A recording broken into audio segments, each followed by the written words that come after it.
I don't leave any name or number. I don't have to. When you're a VIP, the voice quality is usually recognized by millions, not thousands or hundreds. The voice quality is recognized by millions of Americans and some foreign people.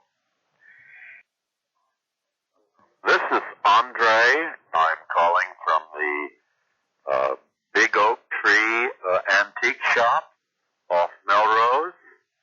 And you were in the other day and had asked about the Limoges lamp, and I told you that I'd repair it.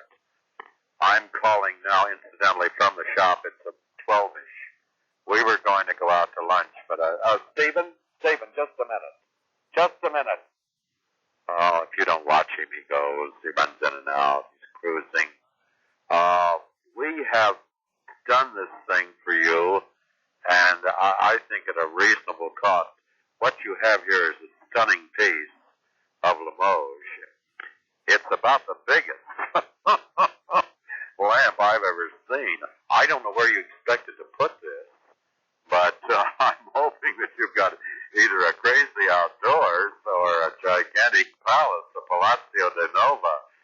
But some of the little angelic figures, we just, I hope you don't mind, it's just our humor. We crossed all the eyes of the angels. We painted it, hand-painted. We put a lot of work into it.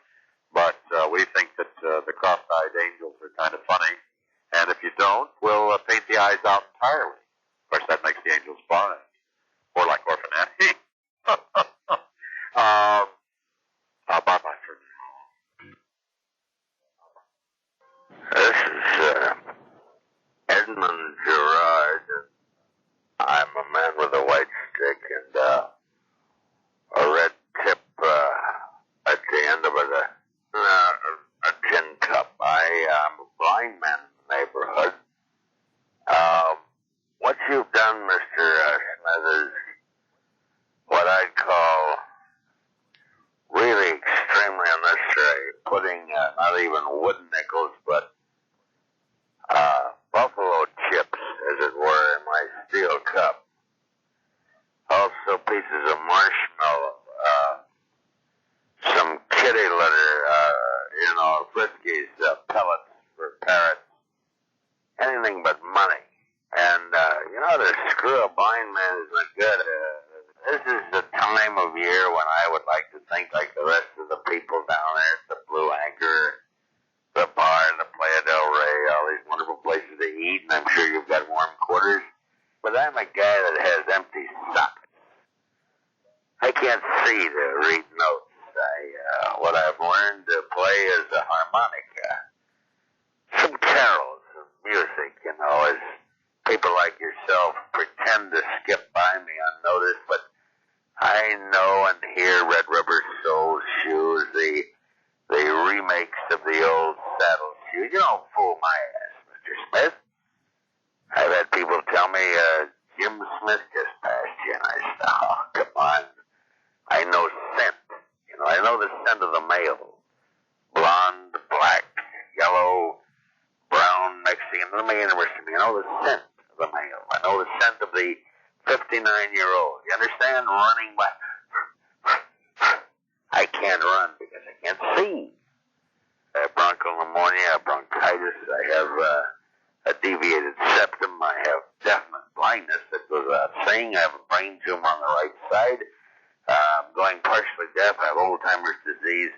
And on top of that, arthritis in both hands and pelvic disorders. But my chances of getting through this Christmas, sir, they're not good. You can find in your heart to drop me a fin. Hello, Jim. This is Tex Jr. You probably remember my diet. He's been dead several years now, and I would like to do a movie on my dad, and I know you're a country western writer of sorts and ballads and things, but you could portray my dad's son. I am his son, but you and I look alike. I was cold, and I was real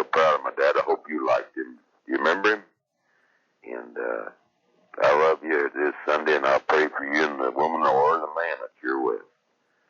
I'm living with a tight-bodied man. That's the name of my song that will be over the credits. I'll sing that one, you'll sing the rest. I'm living with a tight-bodied man, a man that turns and twists toward the sunrise and sunset, the only man I knew that understands. He drinks the kind of core, he ain't one among the rich nor the poor. He wanders by the waterfall, calls his daughter Olympia, and they have a ball.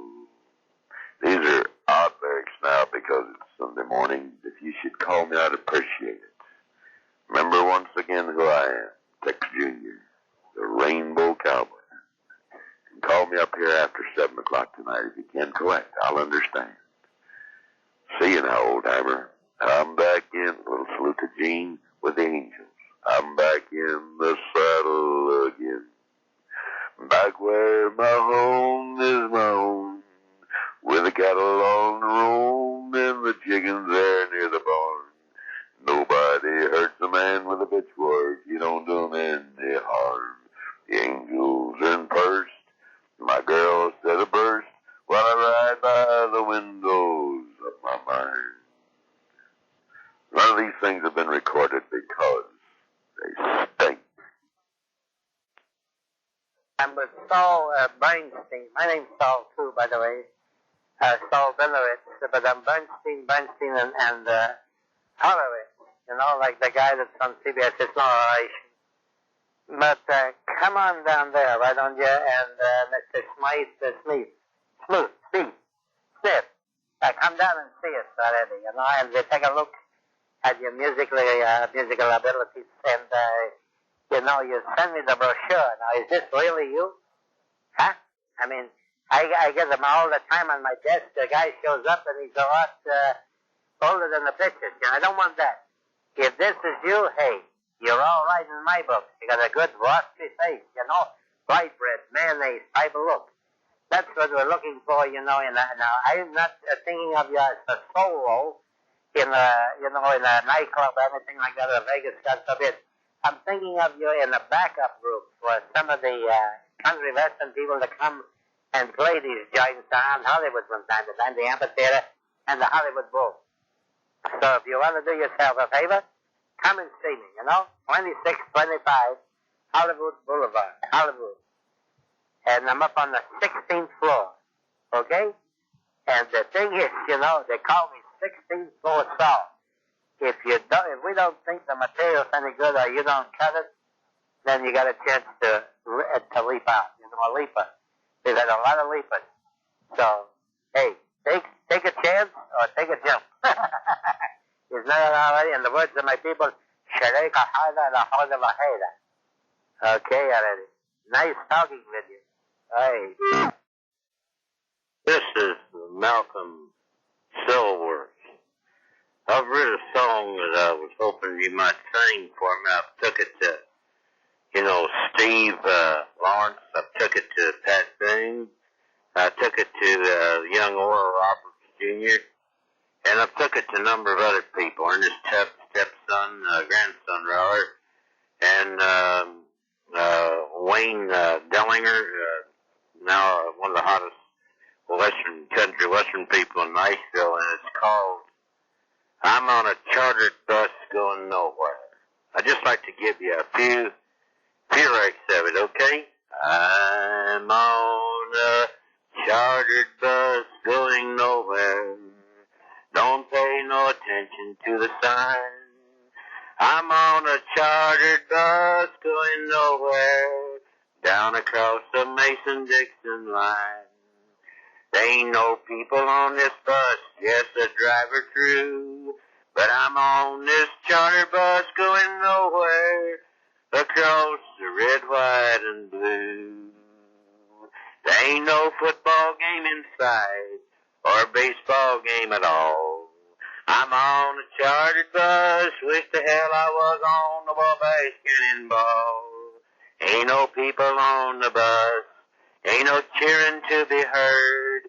I'm on a chartered bus, I'm just another turd. I'm on my way to nowhere, across the Mason-Dixon line. I'm on a chartered bus, I've run out of time. Hi, this is Grandpa Bellencourt. You remember me, Grandpa Bellencourt? Well, I'm your grandpa, and I'm calling. I just looked at my old railroad watch.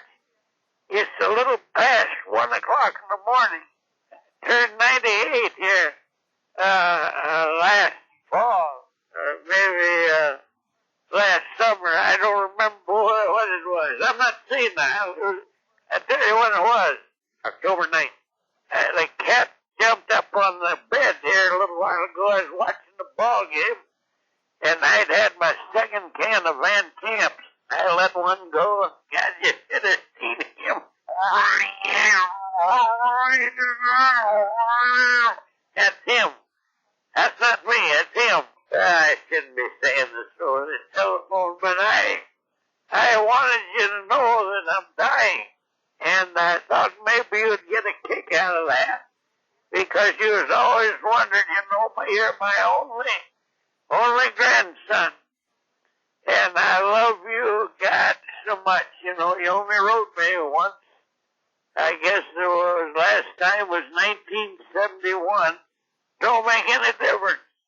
You're in my will, 100%. And I'm leaving you a John Deere tractor. I got a stuffed great horned owl. I've got my ball mitt. And let's see, a picture of my mother, and the trunk that was on the Titanic. Oh yeah, the papers in it and everything. And a bag of marbles in the chamois bag. Picture of me when I was in the war. I was in the Spanish-American War, and then I was in the war before that. I don't remember. One war after another.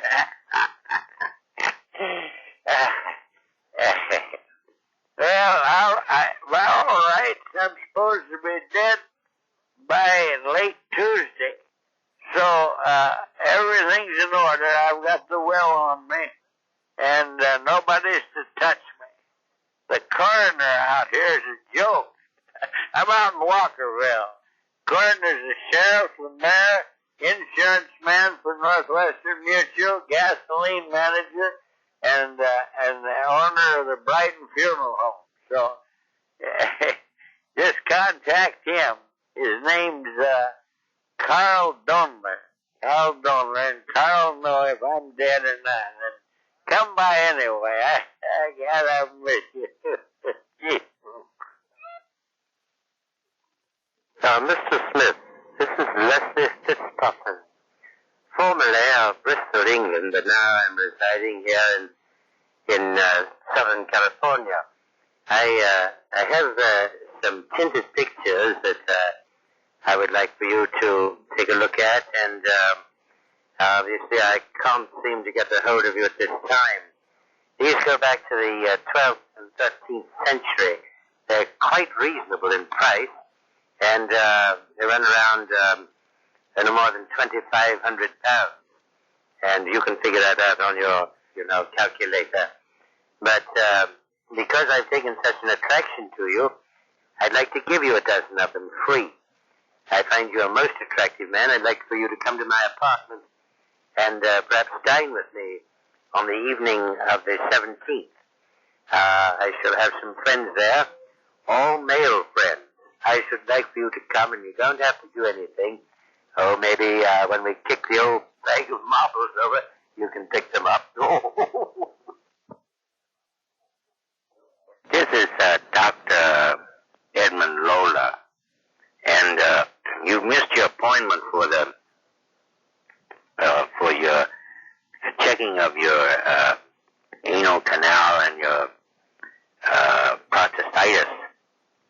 And I was to give you the silver stallion, and you didn't show. Now, either you were afraid, or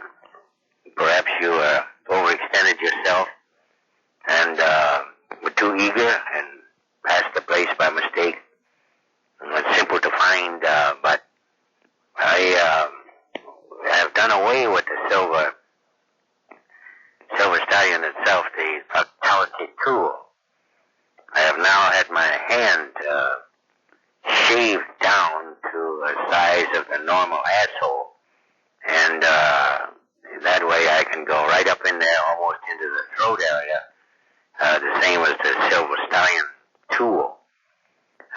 Please get back to me, as I have about 27 people in the waiting room, but I'd really like to get to you first. They'll call me, Dr. Henry Ballard. That's my real name. I change the signs every night in case of malpractice suits. Bye-bye and bye medicine. Hi, it's Danny down at Cattleman's. Jim? Yeah. Darren gave me your number. You know the $4 you gave me? It's all stage money. Were you kidding or what? I don't know how to accept it. Yeah, I turned it down after you guys left, and I said, this isn't real money. So, are you kidding? Hey, Jim wouldn't stiff me or you or anybody. But it's stage money. Oh, it's okay. Just the next time you come to Cattleman's, we're going to just slice your tires and cut your top around a little bit and, maybe crack a glass here or there. But thanks a lot, Jimmy, for stiffing a guy that, every cent means so much to us, but it's okay. I'm used to it, and I'll pray for you in church this Sunday. Maybe the following Sunday. Good times, heartache. This is Brian Metzler. And good times and heartaches you stole from me and put it to music, and you put it to me. And I want your ass, man. Yes, sir, boy. You're going to feel a Sears and Roebuck white glove with a blue couplet clear up in your canal. You better believe it, boy. You better believe it. You better believe it. Hey, you call me when you get a chance. Okay, boy? You better call me, boy. This American Take Company, T-A-K-E, with things around the other side of it. You understand? The American Take Company. We have a series of 24 takes. That is facial expressions. Eyes rolling when people say to you certain things and you don't believe it. Then we have a picture of you roll your eyes, either they're right or left or straight up. I'm giving you examples, which I shouldn't because they're costly. But we have photographs, 24 black and white, for what we call takes, T-A-K-E-S. I try to lay that in because a lot of people are just dumb and they don't know what we're trying to put across to them. I have to give you what takes cost. Now, these are takes also frowns, and where the mouth is up or down, or the mouth is open, where you're surprised and you're not really surprised. This is all I can give to you. There are a series of what we call not only takes but expressions, but it is American Take Company. And of course, what we do is take from you $75.99. Now, this includes 24 takes, expressions of the face, and also a recording, you see, of what to say, because a lot of dummies will not know what to say. They'll have the expression but not know what to say, you see. You see what I say? You see what I say. Well, okay, and now I'm going to do a take over the telephone. Pause. That was it. You didn't know what I did you? You didn't know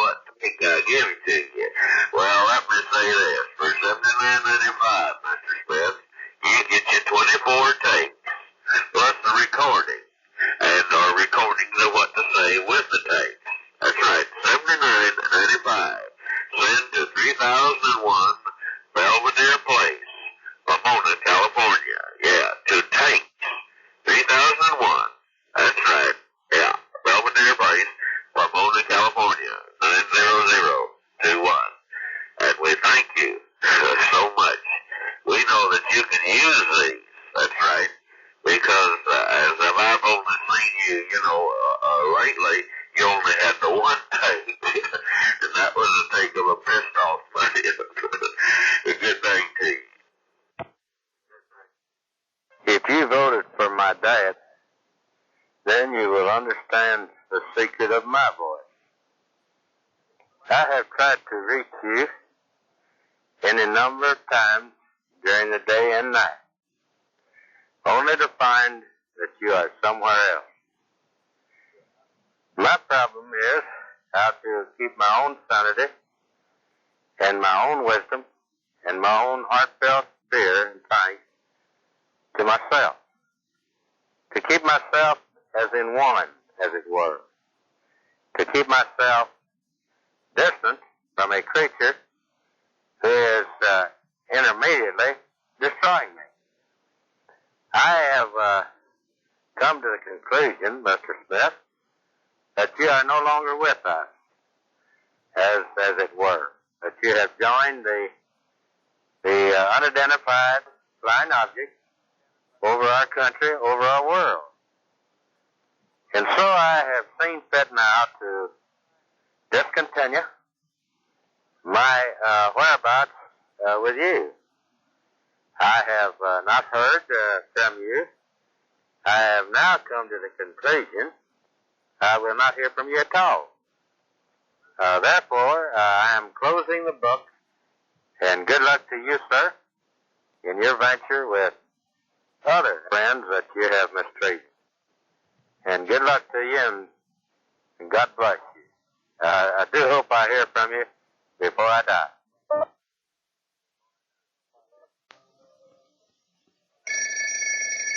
Hello, Smith.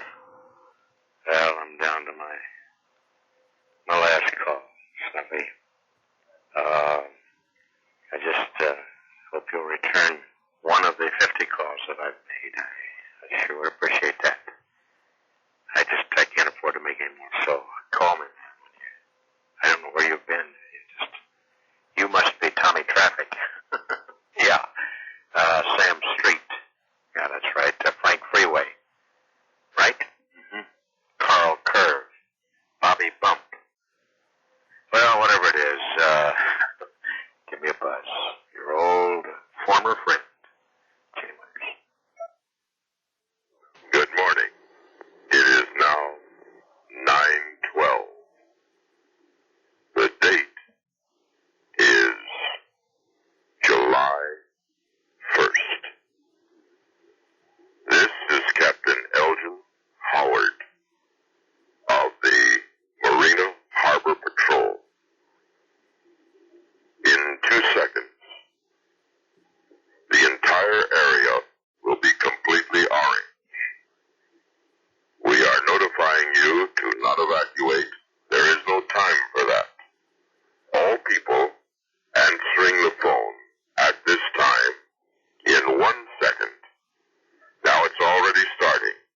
As I'm talking, the brass around the ships, the masts, the people themselves coming up to see this orange glow in the harbor is not the sun rising. This is a total holocaust. Do not go to your window. If you should come to your window, you will be blinded immediately. We that are speaking to you are speaking to you from almost 1,200 feet below the harbor itself. We are protected. We have felt the initial jolt. Surely by this time you've been thrown across the room, through the window, near the pool area, on the grass, or in the harbor, on the boat itself. We ask you to remain where you are, regardless of faith, color, or creed. Open the book of your choice and attempt to read it. If you have the kit, number 107-A, open the kit. This will give you the dark glasses needed to look at what is going on around you. 101A. 101A. That's alert. If you are dead, if you are already dead, then for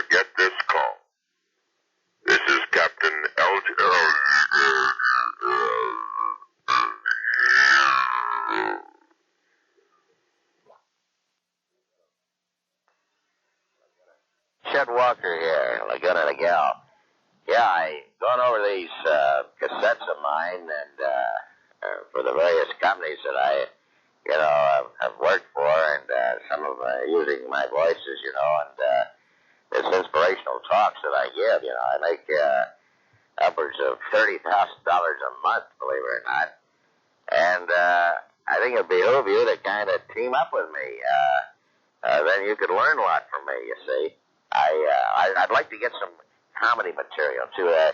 This is where I get a lot of my material, because it's, on Final Approach. I kind of lifted that from Jonathan Winter. And I like that, saying it doesn't have to be Final Approach, it's a go-around. Maybe you could call Jonathan, because a lot of people say, I'm like Jonathan. I mean, in some respects, I'm just better. And I think the other day I ran out of time, because I was looking at my watch, and I apologize for that, but, I got a lot of appointments, man. I'm flying around that base path so fast that it's a miracle that I touch any of them, you know what I mean? And I've got this electrical voice. I got lots of titles for stuff, Jim, and I could really help you out. I don't think it's too late for you. I think you're a guy that is just coming into his own right now with so many projects. And I genuinely like to help you, I mean, there's going to be some small monies for me coming my way from you. But I really got to go now. I got to take my portion. Beautiful, beautiful. I'd like to be able to talk to you more, but you're not going to believe this. Watch on my arm fell off. I've got about 50 other ones, though. They're all Cartiers. I'll catch up with you. Bye-bye, yeah. Okay. See you around, yeah, in La La Town. How about that? Yeah, you're up there all the time, man. Me too. It's a city of, not of lights, of sequences. Yeah, that's right. Okay, well, I'll see you. Bye-bye. Hey, man, I thought you'd be in today because of the intense heat. Because you're out there where it's cool, you see. But here, there's no line to the Johnny Carson show now. People are exhausted and exhumed, overheated. Many people are spread out all along there in a line that just looks like a snake had been run over all summer. It's just people everywhere dropping like flies.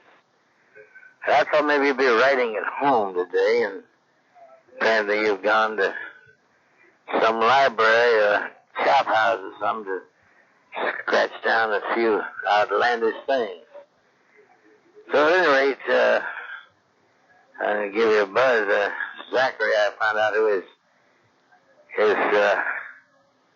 agent is. He said, too bad you're not 3 years old, Mr. Winters. I could place you, but being that you're 63, I don't know where to put you. So I'm back into my wonderful slump again, into my incredible, manic depressive state.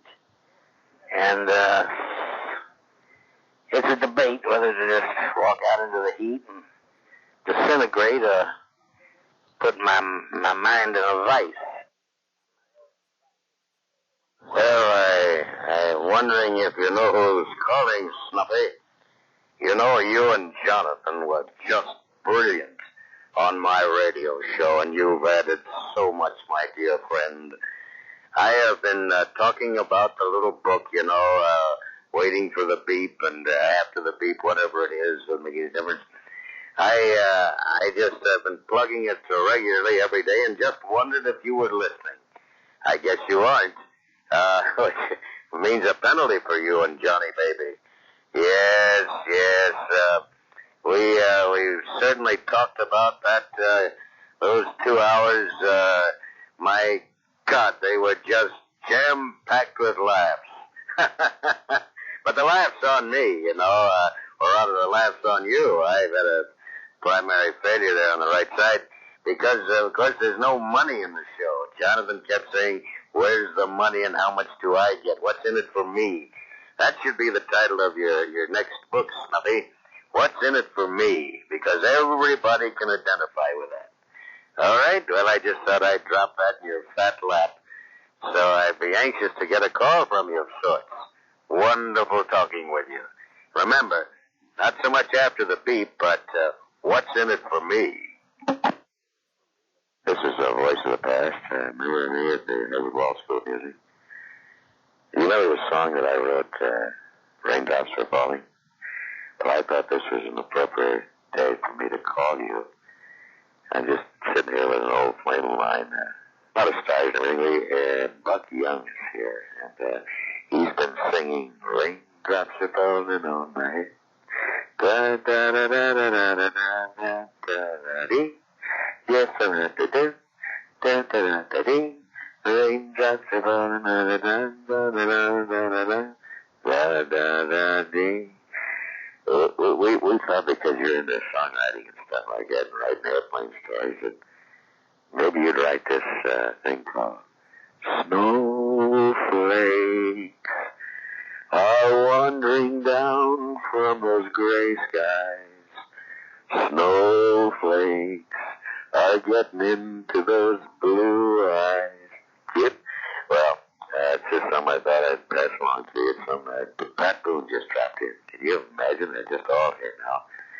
Andy Williams to the go, hi, Andy, come on over. It's down at Jim Smith. But I thought the snowflakes coming down from those gray skies and sticking to your blue eyes. How about that? Okay, well, sorry to have missed you. I guess you're out experiencing the rain. Okay. How about this? Bonnie and Jim. Did you like that? Yeah, it's kind of Bonnie and Clyde, but Bonnie and Jim. It's a new kind of what we call hold 'em up, stick 'em up story. This is a song we put to music. Bonnie and Jim out on the road again. Bonnie and Jim out on the road again. He's got a pistol, she's got a knife. They're out there just sharing their life. I'm Bonnie and Jim again. Well, these are little things that I like to pass along with things. Yeah, time right now. You're not going to believe it. 10:30, 1:30. I love you, Jim, and I'd like to run my hands through your Gleason formula number 2. Bye-bye for now, and talk to you later. Yeah, this is Rick. I'm calling about the passports. I know that you've got them, and I'll be picking them up at the same old place. Do you understand? We'll try to go as far as Seattle on the first day. I'm going to have to drive, you tell me, maybe 12, 14 hours before we get to the border. Once we get up there, I've got some contacts. We'll crawl through some sewer pipe in order to get in on the Canadian side. I don't want to walk through or take any chances with those stiffs at the gate, you know, that say, can I have some identification, please? I don't need that. That's when they'll spot us and blow us away. So we'll crawl through the pipe. Once we're through the pipe, then we're on our way. Well, that's all for now. And also, I'm going to need some cash. I was told by Big Nick that you'd have a neighborhood of maybe 25 G's. I'll need at least that. I've got to pay off the guys in the car. I've got to have the car sprayed. And I'll need some bologna sandwiches. And that's the end of my routine, Joggy. Well, this is Tabby Hayes, Jr., not Tabby Hayes, but Tabby Hayes. I've got a face like a fat cat. You remember my dad, Tabby? Well, you know, I look a lot like him, you know, physically and everything.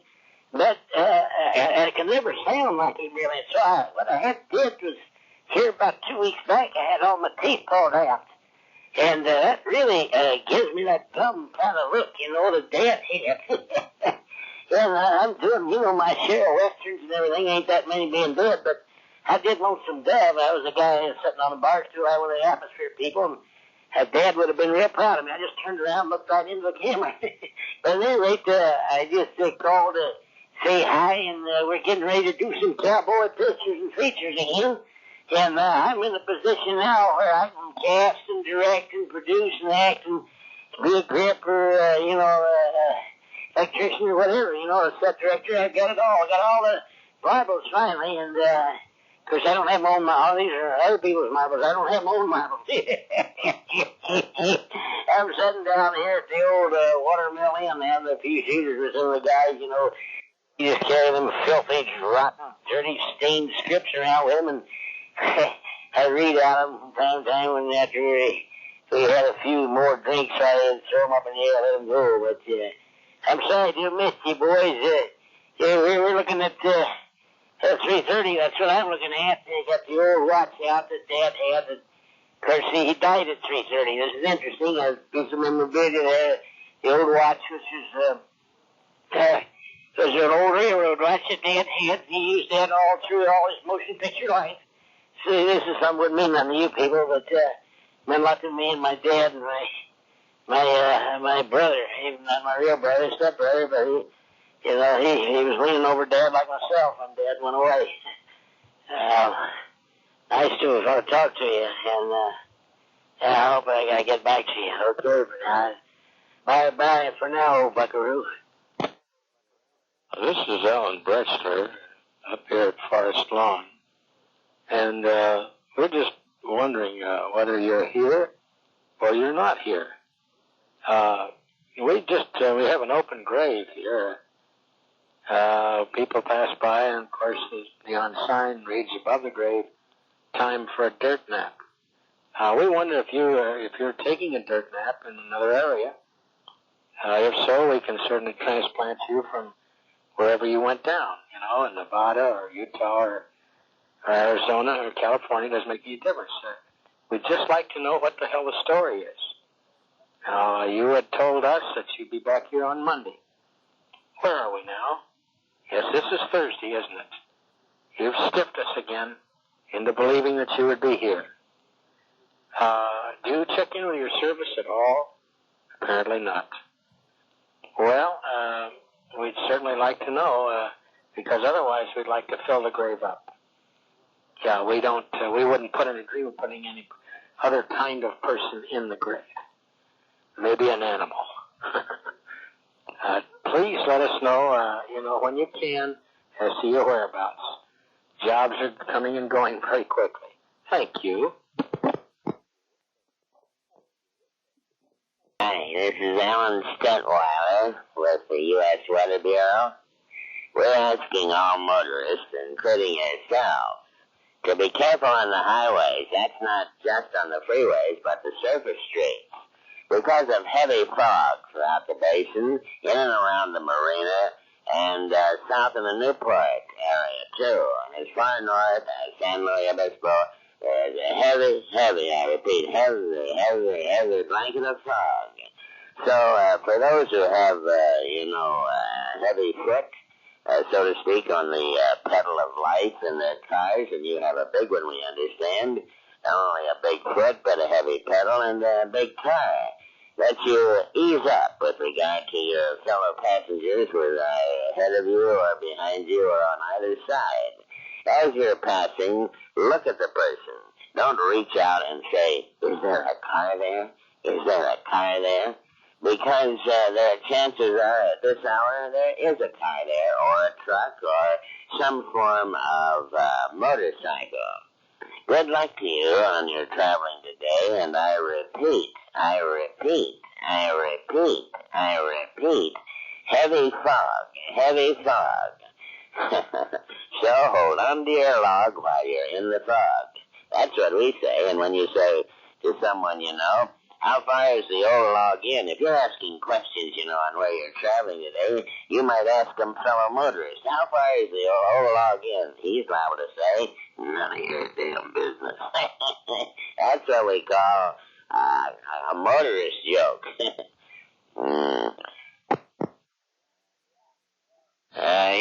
Herr Smith. I'm unable to tell the time right now. If little or no reason to look at my watch, which is not in my wrist, or the clock in the stadium. This is Forrest Becker, and I'm playing at Forest Hills. Time is some 3 hours difference, I can tell you that. I'm just taking a breather. I'm wiping off the handle on my racket and wiping my forehead, and looking, at my opponent, Ivan Lendl, and I'm winning. so far, but how long that can hold up is anyone's guess. I'm amazed, because of the tremendous, sportsman you are and tennis fanatic, that you would not be here with a companion, man or woman or man companion, whatever, a child, to watch me play, I sent you tickets. I sent you at least 3 or 4 at choice seats, and you did not have the courtesy to tell me that you could not come on. Of course, you're being in show business, I suppose, you're used to stiffing people and things, so what do I care? At any rate, I'm sorry to have missed you. Well, take it easy and hang in there, and I wish you the Heizengründe von Friedrichhausen. You wouldn't know it, so I'm not going to try to translate. This is Dr. Jameson at the Twin Birch Sanitarium. We have Mr. Waters here. He's in a very, very deep depression. We wanted to alert all of his would-be friends and acquaintances the fact that he is no longer in the business. We tried to press this point to his would-be friends and acquaintances. They don't seem to understand that. They have put him under incredible pressure, and now he's almost a complete vegetable. I don't see that he's going to come out of this. If he does, it'll be late summer. So, as far as any shows, we understand that you were pressing him for one of the radio shows. And he says, no, don't come in here. Don't come in here. Don't come in here. And of course, we have to hit him with about 1,000 cc's of Thorazine. At any rate, I suggest that you don't come by. He doesn't want to see you at this time. It's a terrible thing to relay to you. I've had problems myself. A lot of the patients have beaten me up, so it's not a fun place to work, Mr. Smith. Actors have it made, they just wander around doing what they want to do. I hope you will contact me sometime in the early evening, perhaps tomorrow sometime, and it would behoove you to reach us. We would like to, incidentally, a free week of treatment to you. We figure probably almost all of his would-be friends and acquaintances are sick people like himself and crying out of his corners. So we would like to give you a week's treatment, and as we say, as soon as possible. Thank you. This is Alex Bell, the Pacific Bell Telephone Company. What is happening here is, of course, I don't know if you're aware of it. I don't know what party I'm talking to. I didn't listen because it was flooded with phone calls everywhere, in and out of the state and upstate and what have you. You have mostly incoming calls, and these are the people that we're notifying now and telling them that there's an overload on our switchboards, and that we're going to have to cancel out your service. And just hold on, please bear with us momentarily, okay? Yeah. Thank you so much. If you just bear with us, because there are not enough calls being returned to the people that are calling you. Do you understand? Yeah.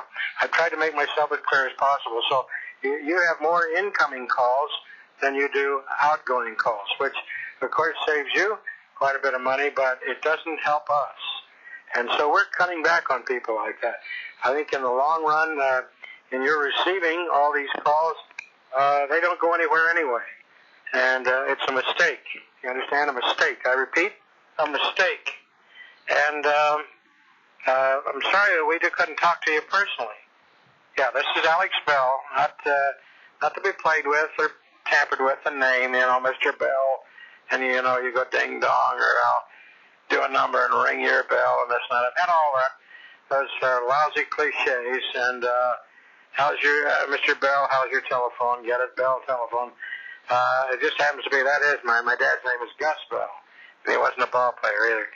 Harvey Bell was my brother, so my name, you see, is, Alex Bell. So, well, we're calling you here from the Hollywood Bell Telephone Company, and while we're on strike, we're going to have to cut back on your specific area out there in the Playa del Rey, and don't be misguided. We're dealing with all people like yourselves who are just taking incoming calls. All right. So your best bet right now is to alert your friends by way of certainly not by way of phone anymore, but by way of letters and driving to their homes and meeting with them and talking to them and getting as much business as you can through your car or RTD, or maybe you can dummy up with some kind of friend. So I hope this has all made sense to you. It's Miles down at the desk. Now, are you paid through this month? Because we're not unsure of our books. Are you paid through this month? I'm not getting an answer here from your apartment. Are you out again? I can't believe it. Yeah, it's Miles down at the desk. And what we're going to have to do is to go through your apartment even though you're gone. I know you don't like that, but talk to Betty, and we're going to go through the apartment and try to sort out, that you've collected, and it's just boxed in around you there, around your bed and the couch and the kitchen, because we're going to have to show the room. Do you understand? Yeah, we want to show it now, and some people are already interested. So we're going to go ahead without your okay. I hope this is all right. You don't have any guns or knives or pictures of nude women or anything like that, do you? Or religious material around? Yeah, okay. It's Miles down at the desk. Now, let me say this. Now, do you have food particles around that would draw rats or roaches? We've never had that before, but so many of you people are just go bananas when you go away, and you leave food up on the sink or around the cupboards and stuff like that, and then rats come in and mice. What we're going to have to do is disinfect your place. So if there's an aroma and it stinks in there, it's because of Raid. We're going to use Raid first and then go into rat poison and stuff like that, because there's a word that people on the other side of you, I guess you know them, they said there are rats around your place. And so I'm just sick that I couldn't get a hold of you. Yeah, it's Miles at the desk. Okay? Are you aware of now who it is? It's Miles at the desk. Okay. So we're just going to go in there and do what we can. And if we see any, scripts and stuff like that, we're just going to have to throw it out. You should have put that stuff away in your suitcase or under your mattress or whatever. And because we've got to get you out of there by no later than the 29th, 30th. 30 days has September, April, June, and November. So you got 31. I'm sorry, you got 31. 30 days has September, April, June, and November. All the rest of the way. Yeah. Okay. So remember this. I hope you remember. It's Miles at the desk. Barney, I can't get them parts of the car. You ordered some of the extra parts, that reflector in the back and everything, that light in the back, and them two headlights you said was dim and everything. We've sent away for them. We sent to Detroit and Kansas City, and you can't believe what we've been through to try to get them bulbs for them lights, but I can't get them. You do best to crush them lights and bring them down and to where they're much smaller than they are. They're too big anyway for in there. I just what I would do is to take that whole headlight out on the right and the whole headlight on the left, and put flashlights in there, and just leave them on until they burn out. You'll have no contact. I can't run wires from them on through to into the dash. I can't do that. So just get you some large drive cells. Maybe 5 drive cell battery type flashlights and put them in there. That's what I'd recommend. I hate to put that in a caddy like that, because I know what it means to you. That car, you just love that car, don't you? Well, that car will kill you, man. Financially, it's just got to kill you. But if you love it, it's just like a woman, and then you want to take care of it, and no matter what it is, it's like a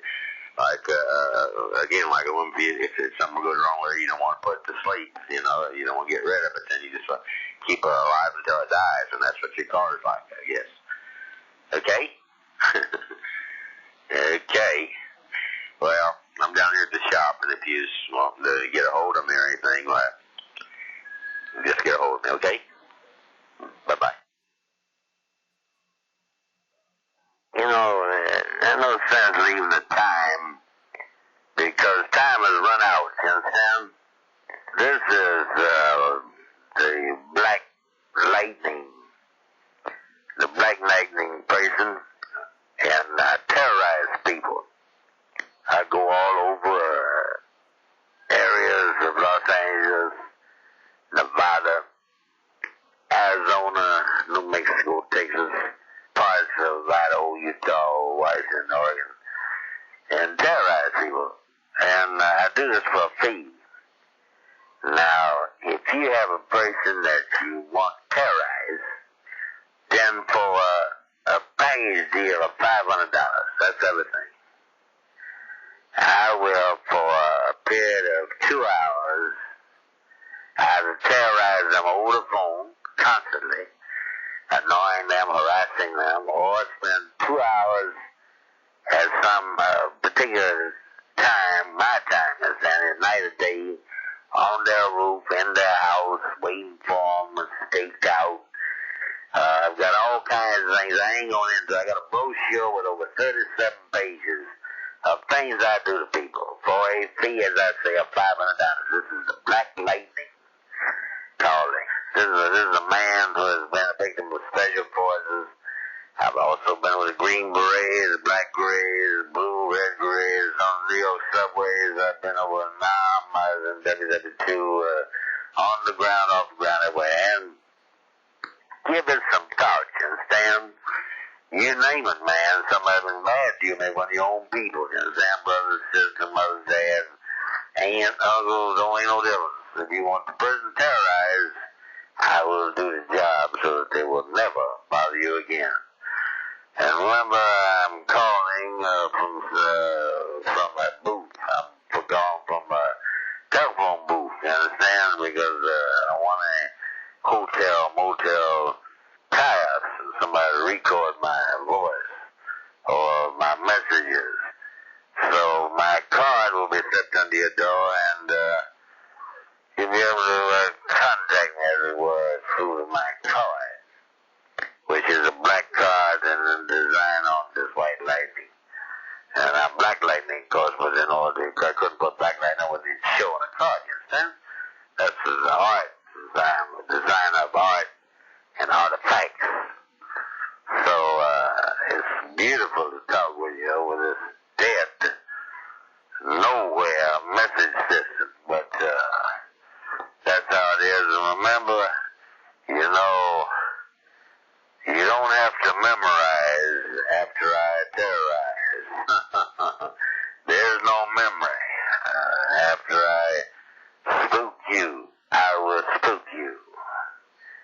So lay 500 on me, man, and your people, whoever they may be, are in for a surprise. It's like 1,000 4th of Julys put together in 2 hours. So easy. After a while, baby, I'll see you later. This is General Chang Wan-nu. We are holding friends of yours. They are in the Wang Chai province of China. They were visiting in Indonesia and Malaysia. They are no longer visiting anything. We want from you everything you have in order to possibly get some kind of communication backwards and forward to the state. Otherwise, they will be tortured beyond recognition, starting with the shaving of the eyebrows, the pulling of all the hairs in the nose individually, then going to the teeth and pulling them out one at a time. We are looking for at least $200,000 up front. If you should fail us, then you too would suffer an unfortunate accident. We have heard of breaking the legs of enemies with the baseball bats. We use bamboo, where we tie the subjects, as it were, Jonathan and Eugene, to these bamboo poles. Then they are bent over like Indian bow. These, when bamboo, when they're very green, they bend. Then, when we cut the rope, they are then separated from one another. I am talking about not just Irene and Jonathan, but the bodies themselves are separated. Dig, get the money, or bye-bye bubble. Dr. Winters, and I just in the middle of surgery here, but one of my nurses is holding the receiver up to my ear, and both the sender and receiver. And we're operating on a man. We've been almost 12 hours now in surgery, so I'm exhausted. I thought I'd just give you a call to see what you were doing. You know, when you're doing the kind of neurosurgery that I'm doing constantly, frontal lobotomies, and also what we call backdoor lab blobs, or just using a true value type of electric drill in the alongside of the ear. It's probably boring to you, only that I know that you have at times a temporary interest in medicine of all kinds. And what's that? Oh, we lost him. Just lost him. That's okay. You know, you win some, you lose some. Well, I know you wanted to come in for some small facial stuff. I don't do that, but I thought what I could do is maybe. I don't do plastic surgery. I can recommend a couple people. I do, however, draw out some of that gray matter that might be in your way. It won't leave you a slope head, but it'll slow down your fantasies and also kill your sexual drive almost completely, which is, I think, in the way now when you're in the fourth quarter and bearing down on 60 within a few months. The sexual drive should be stopped, I think, from this word. It just gets in the way because you're asking for tricks and things like that. I don't want to get into that right now, but get back to me if I can help you. I'd like to sit down and go over your portfolio. I have one here called Portfolio of Dreams, and these are people I deal with, like yourself, who are uptight in traffic and are songwriters and also comedy writers, and of course, again, people that deal in novelty books like yourself, or novels, I should say, I'm sorry, novels, and actors that are tense and uptight. So let me know, get back to me, as it were. I can't get back to you again. These calls are just about putting me out of the park. All the money that I've made on the side is gone now for calling my friends, but call me when you return to base. Yeah, put him on the table. Yeah, we'll get to him. That's okay. No, I'm through calling, Mr. Smith. I'll put him right down there. That's so not for you to hear. It's just, I got a new one on the table. I got to get some rest right now, going down to the kitchen, get some food at the hospital kitchen. It's terrible food. This is John and Eileen Winters, wishing you a very happy Easter. We waited for your call until well into the morning, and of course it's mid-morning now on Easter and didn't receive one, so we thought we'd better call you. Thank you for your lovely basket. It was very thoughtful. This time the cheeses were excluded, instead ping-pong balls that were multicolored. How exciting and how creative and how thoughtful. And in lieu of chocolate, dietary goodies that were from some rundown health store. Well, we're eating our chocolate breakfast now, thanks to you, and that's about all from Mr. Bunny and Mrs. Bunny. And We certainly have been thinking about you and missing you and wondering what you're doing on this incredible day. Probably just finishing up stacking the programs at the Hollywood Bowl for the sunrise ceremonies. If not, you're probably in church holding a woman's gnarled hand. Well, God bless you. And Mr. and Mrs. Bunny saying,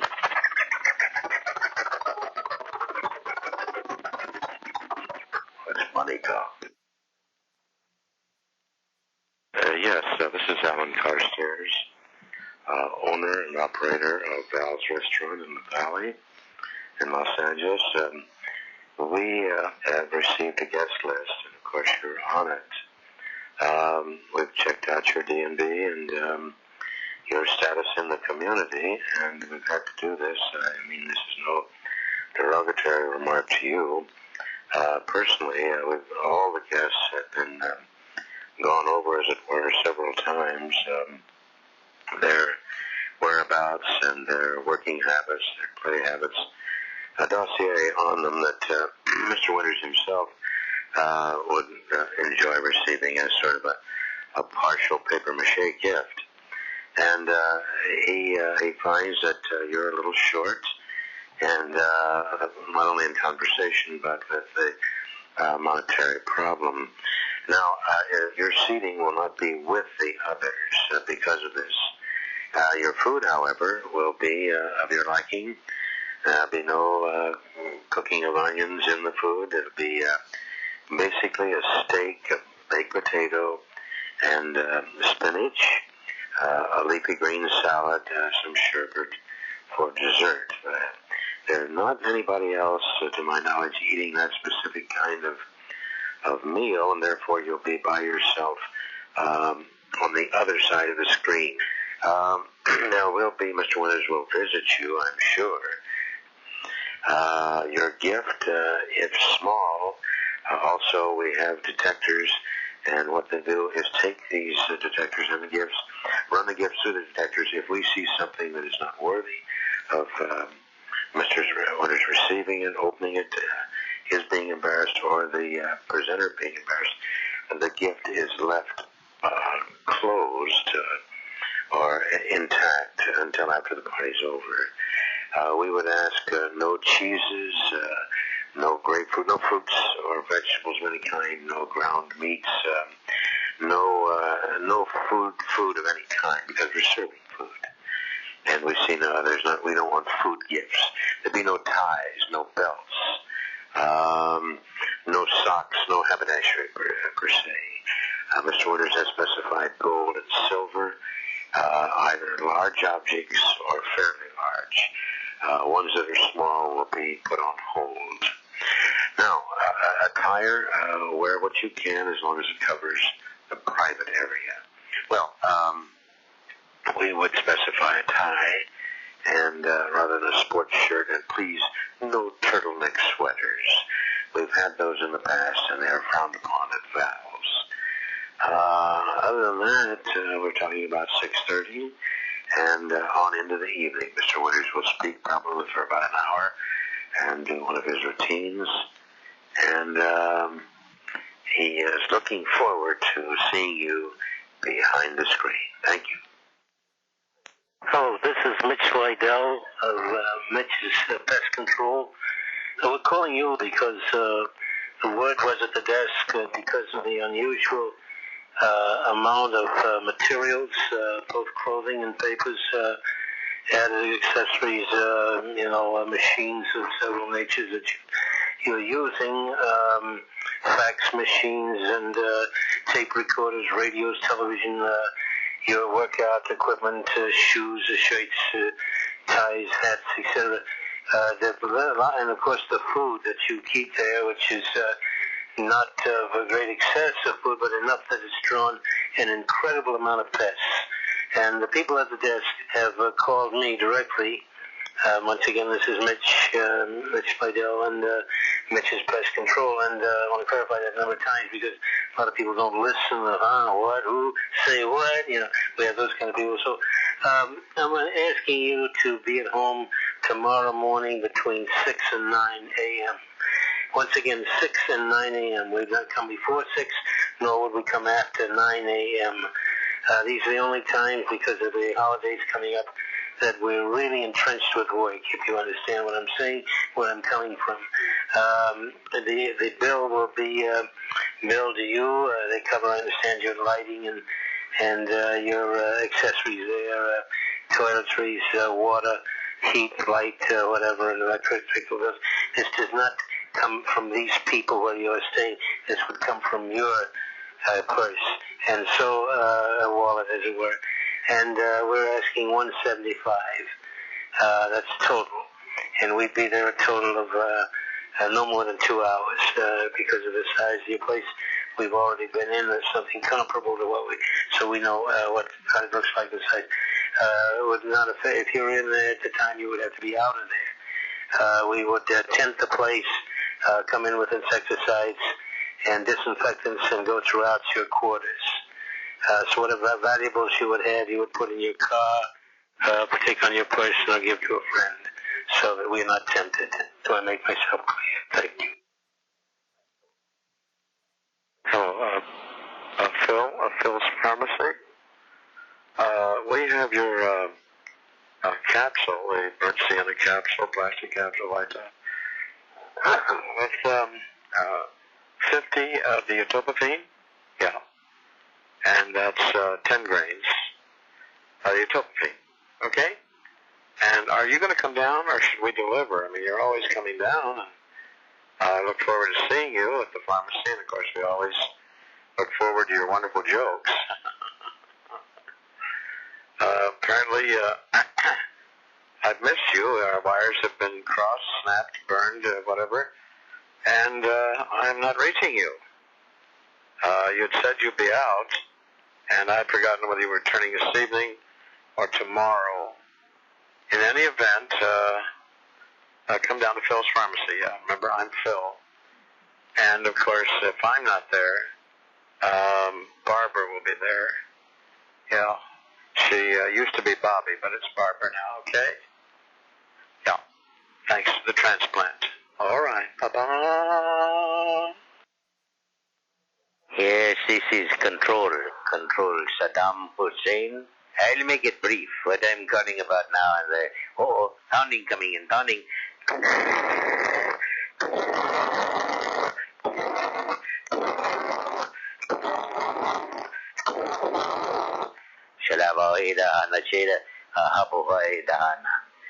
Which means Abadaida Asada.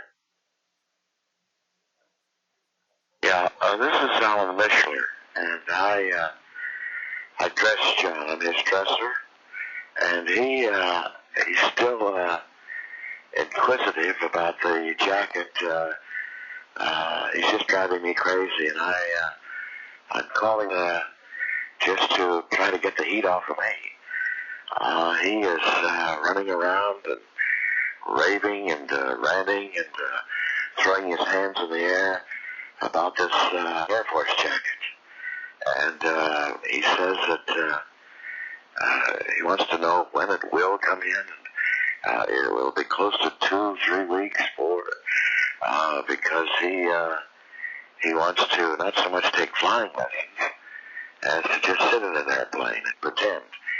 He is the great pretender, you know. And of all the labels that are put on performers, you know, the great, the king, the queen, well, it goes on and on. I shouldn't give out with idle gossip. But he is the great pretender. And he pretends just about every 20 feet that he's this person and that person. And now he wants to be a pilot. And he needs this jacket, he said. He's got the helmet and the goggles and the shoes and the pants, even the license, which is fake, of course, a pretend license. He's got the airplane. He doesn't have the body, but he has the seat and part of the fuselage and the motor. And he said he'll have to sit up front anyway. And then he goes...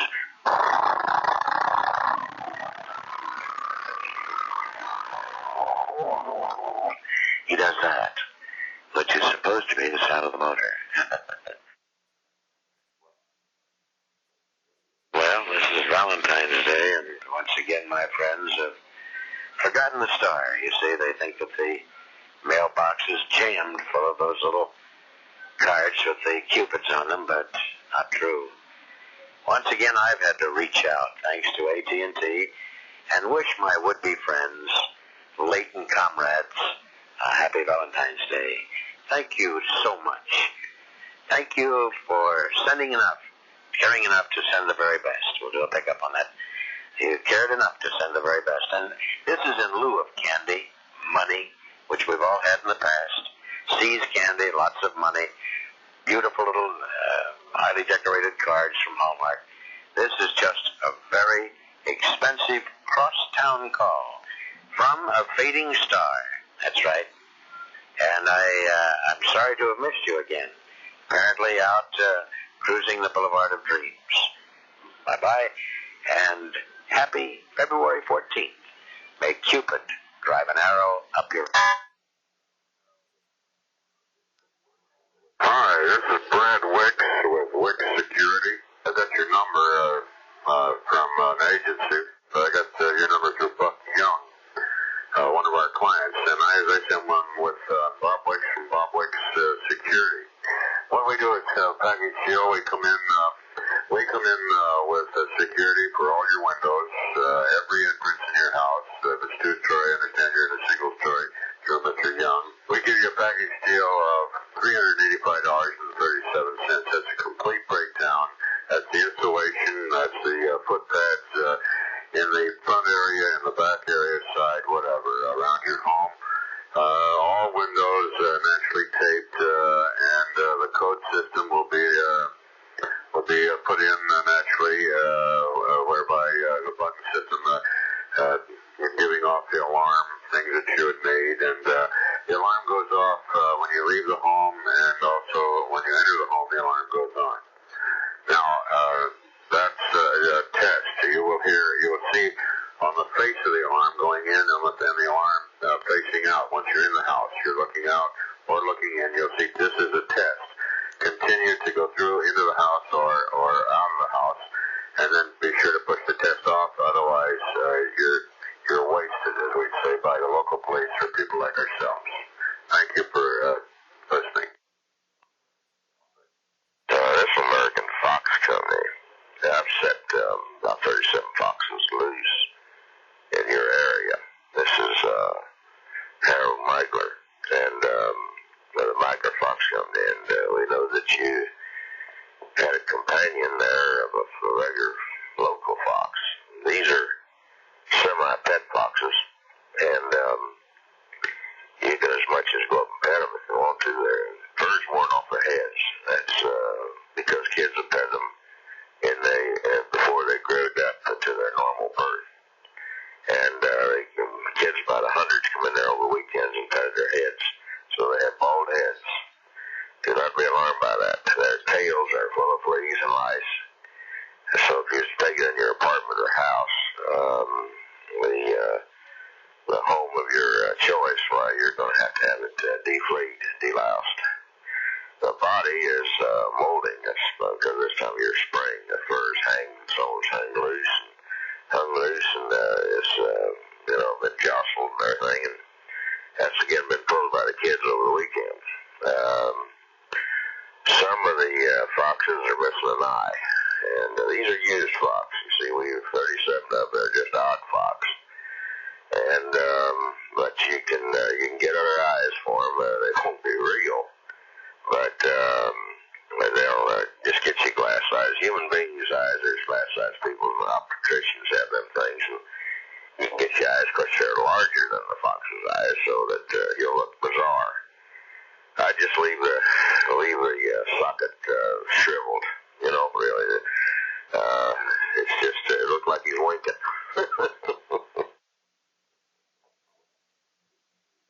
Yeah, this is Arnold Schwarzenegger, the Terminator, okay?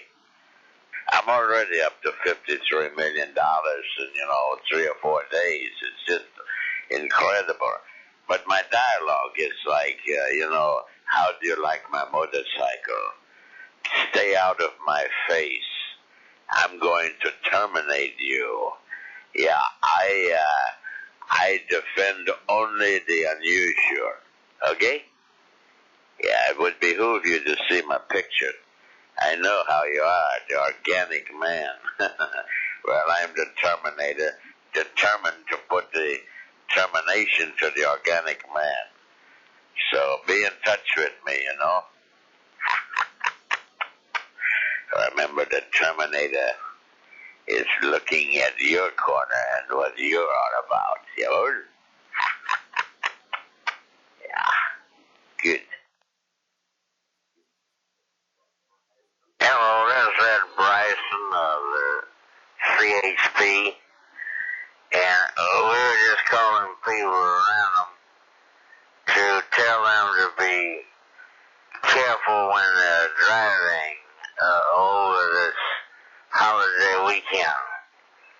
And if you feel like you're going to drink or you're already drunk, then go on into the Forest Lawn mortuaries and have some coffee there to bring you around. If not, if you don't go into the Forest Lawn for the coffees and cookies, then you may go into the Forest Lawn permanently. And remember, here's a sound that you'll be familiar with should you go to sleep at the wheel on the highway or service street.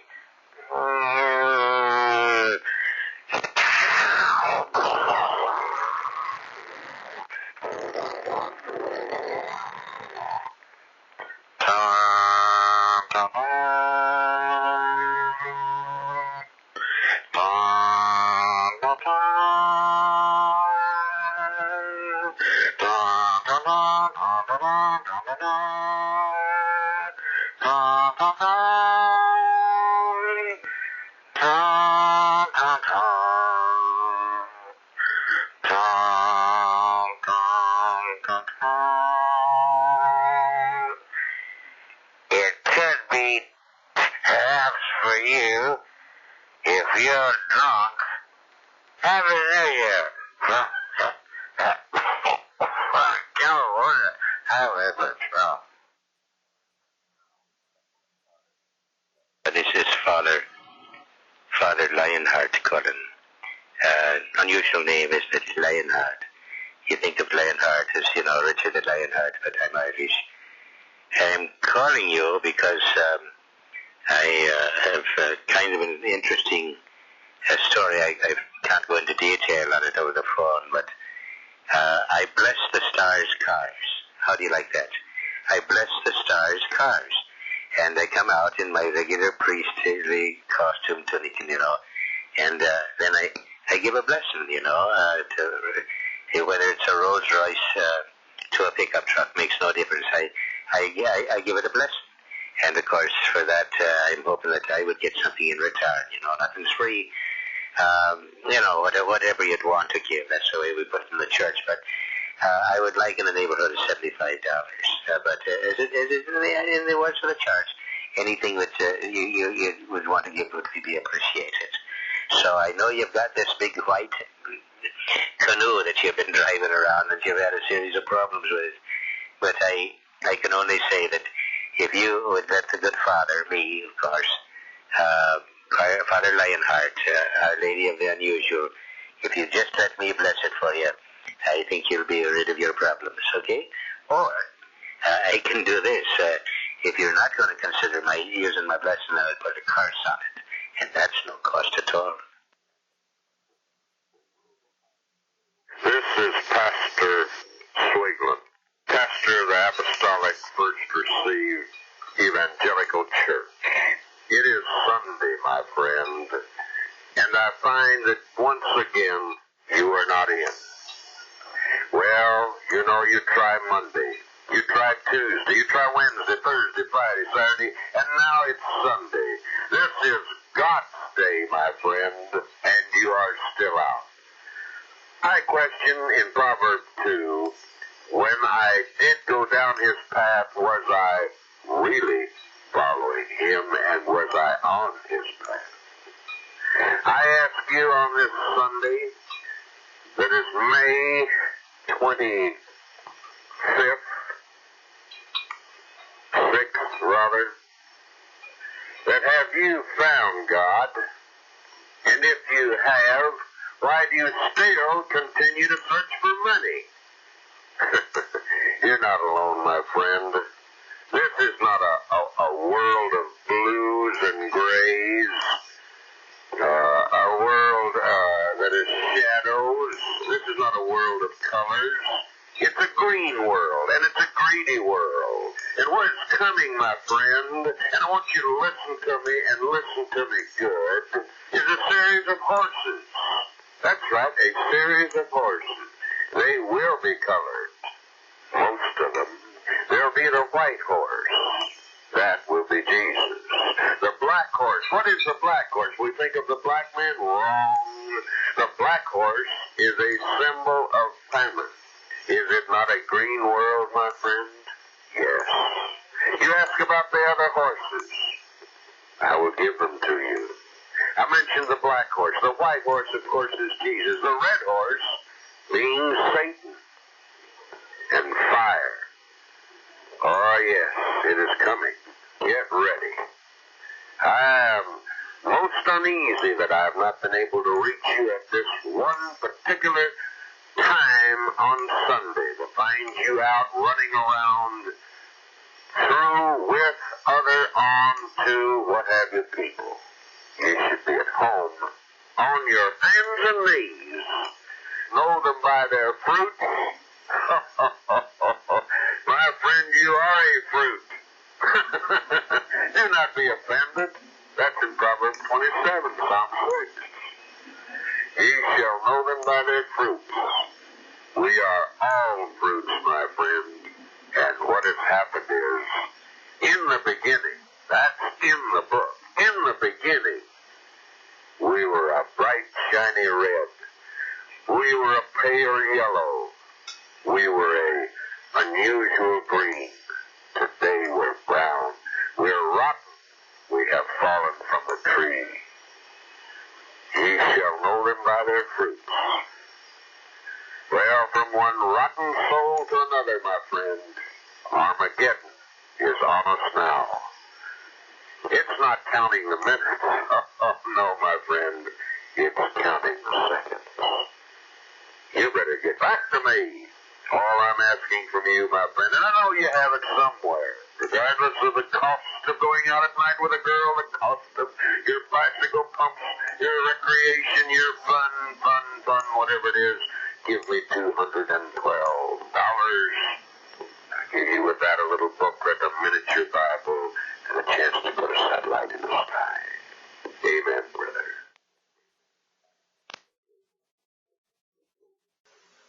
Hi, this is Drugstore Dan at the 50 Mart. We have a new drug in, Etopophane. Etopophane does almost everything you would think it would do. It's a relaxer, it's a muscle relaxer, it's a head relaxer, it's a body relaxer. It massages your heart internally. It also makes the urinary tracts open. It opens them so as to open all urinary ducts and that the urine will go out of your body and that you will not commence to look yellow. Etopophane is in the capsule form, 500 milligrams, and also it is in the tablet form.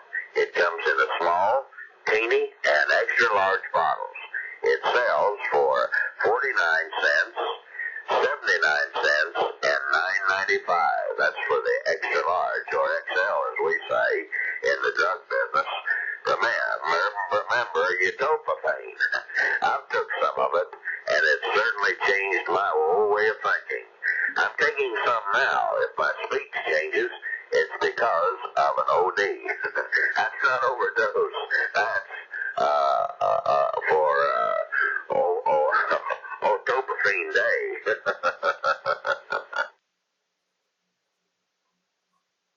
Just as soon as possible. How soon will that be? Yeah, you see, it's a game of chance. It's a wheel of fortune, isn't it? We just don't know when you'll be calling us back. As soon as possible. What does that mean? I'd like that defined. Well, I'm calling from SB. It's overcast. I just sitting here in semi-depressed mood. But I'll probably better tomorrow because I'll be out of the depression. I'll have to get myself out of it. In order to face others that are not only depressed as I am, but more depressed, well, then I have to turn the moon around and look at the sunshine. That's the name of the song. All right, something commonly found around the house, and if you say the magic word, then you go to the moon automatically. This is Groucho Winters saying song from SB, Santa Barbara, or Sonny Boy, or SB, Santa Barbara, whatever. Can't wait to hear from your voice, and hear from you in your musical voice, or just your regular character voice, whatever it is. Be sure to call me if you get a chance, all right? In the meantime, my eyes even spread further apart, and my mustache even blacker than it is, and my cigar even stinkier than it stinks. So that's all for now, and may your box have locks, the locks box. Hello, Pops. Robin Williams, how are you? What did you think last night of my house act? Is it pretty good? Huh? Ooh, whoa. I hope you enjoyed it. I really did. I was hoping you'd, maybe comment on it and I'd hear from you, but apparently not. It is. I'm not kidding, Robin Williams. Yes, my friend. Pretty good, eh? Yeah. Well, I knew you'd enjoy the piece, and they threw me off, with the cards and things like that, and it wasn't fair. I take after you, Pops, when I get on those little, celestial streams, as they were. Those jet streams and go off into tangents, and they can't follow me. So that's their problem. Right, Vietnam? Good morning, Vietnam. I was ready to give them a lot of political stuff, but, it's just a joke. Gonna talk to you.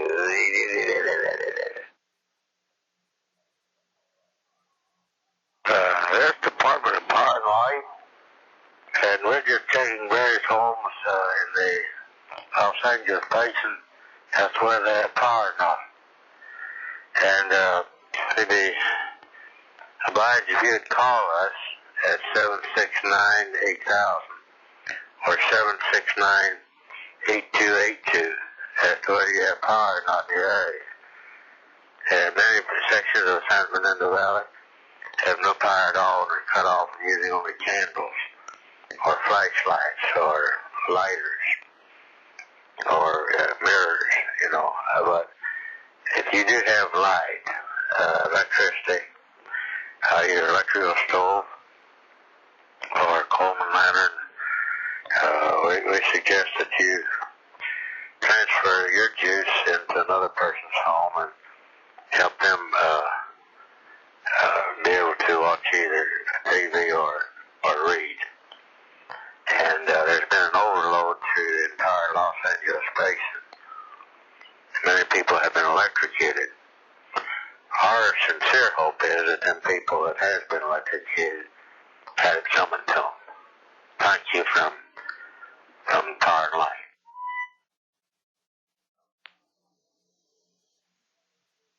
Thank you for calling J.B. Smith. I will be returning to this telephone number on Tuesday, so please leave a message for me, and I will return your call at that time. Thank you. Well, another very sad moment. A message meaning that you will not be away till Tuesday. I don't know, these calls are getting more and more and more expensive. Mr. Smith, it would behoove you to stay in your room until you are called either by a major studio, Branson, Missouri, or God. you're missing the most important thing in your life. That is your dear friend and talent, former star, Jonathan Winters. Brighter side, 2 words, who cares? You know, we're only visitors. Bye-bye, and remember the Prince of Darkness is with us 24 hours a day. Regardless of light, the Prince of Darkness can deal with it. Heavy. Thanks for calling J.B. Smith. If you would please leave your name and telephone number, I'll return your call just as soon as possible. Thank you. Yes, Mr. Smith, this is Dr. Death in Indianapolis. I've been putting people to sleep and out of their misery for a number of years now. The government has stepped in and slapped a lot of suits against me for doing this. However, a lot of people have been relieved of pain and heavy debts, which you can incur, the family can incur through illness, such as heart disease, cancer, now tuberculosis is back, and of course the top one of AIDS. We understand you've been suffering a great deal from the prostate, also some kind of viral pneumonia. Now, if this becomes unbearable, then I hope you'll call me. Area code 617-478-1000, Dr. Death. And I'd be only too happy to fly out there. The only expenses you would incur would be my flight out, which of course would be first class because you're going to have a first class death. And that would be out and back to Indianapolis. I'll take care of my own arrangements at some motel near you. And I hope that you'll get back to me in all fairness and just let me know, because I've got lots of people on my agenda and my list here. So please let me know one way or another if you decide to take your own life or just sweat it out. I would be only too happy to be informed. Inform me as soon as you can, would you? In the meantime, as Dr. Death says, even though death is knocking at your door, it could be tomorrow or forevermore. Thank you. Not clever, but it's the best we can do with the many patients that I've been seeing that occasionally depress me. Have a good day. This is Smith. I'll be flying around the old pattern a little bit today, so, but if you'd leave a message for me, I'll return your call as soon as I return to base. Thank you. We're 26,000. Hello, Smith. Do you read me? Blue Fox to Red Beaver. Blue Fox to Red Beaver. Do you read me? Bandits at 1 o'clock. Do you read me? Hello, Smith. Hello, Smith. We are losing power. We are losing power. Starboard engine. We'll have to feather it. Starboard engine. I repeat, we'll have to feather it. Blue Fox to Red Beaver. Blue Fox to Red Beaver. Do you read me? Do you read me? Come in. This is Smith. Please leave a message for me. And happy Easter to you. Here comes Peter Cottontail, up and down the dusty trail. Yeah, the bunny song. The bunny song. Colored eggs. How do you think the bunny does that? He takes dye. Yeah, colored dye and drinks it. Sometimes purple, sometimes red, sometimes black, yellow, green, blue, chartreuse, indigo, and so forth and so on. Jim Smith here. I'm out of town for the day, but if you'd leave a message for me, I'll return your call as soon as I get back. Thank you. Hi, this is Ross Perot, and I'm calling every American person I can think of. And I thought of you, Mr. Smith. I thought you don't remember meeting me, but I was down in Texas at the time you and Jonathan Winter were doing the movie Viva Max. I thought it was badly done because of your accents, both of you, is very tragic. You do not have this Texas accent, what you call Southwest, is it just Southwest, but not certainly the Texas accent. And you Yankees have to turn to people like myself to correct you and teach you how to speak correctly in a Texas dialogue. That's neither here nor there. I want to talk to you politically now because what is happening with President Clinton is just shameful, and what he's doing in terms of the American people. I don't care about the presidency as much as I certainly, definitely care about the American people. I care not necessarily about you or Jonathan, those people like that, Henry Morgan's, the people I saw in the movie. Peter Ustinov was a foreigner, so I care less about him. I won't. It isn't so much the people's day, or your children. It's your children's children. It's your grandchildren. But you have no children, so this doesn't affect you at all. But I'm just calling from a person who is childless and get their response to my program. And I can only say this, for $15, just remember, my philosophy, I'm worth $75 billion, and my philosophy that I send out to you is certainly worth $15, and you can certainly afford that. So be kind enough when you return my call to certainly send me $15. Would you do that? And if you do, you know the time. You're a big asshole, and I thought you were. Thank you, and good night. J.B. Smith here. A happy Easter to you, and please leave a message for me. Thank you. Well, we knew there wouldn't be any basket with chocolate eggs or jelly beans or any, Easter bunnies or anything like that. We did expect a call.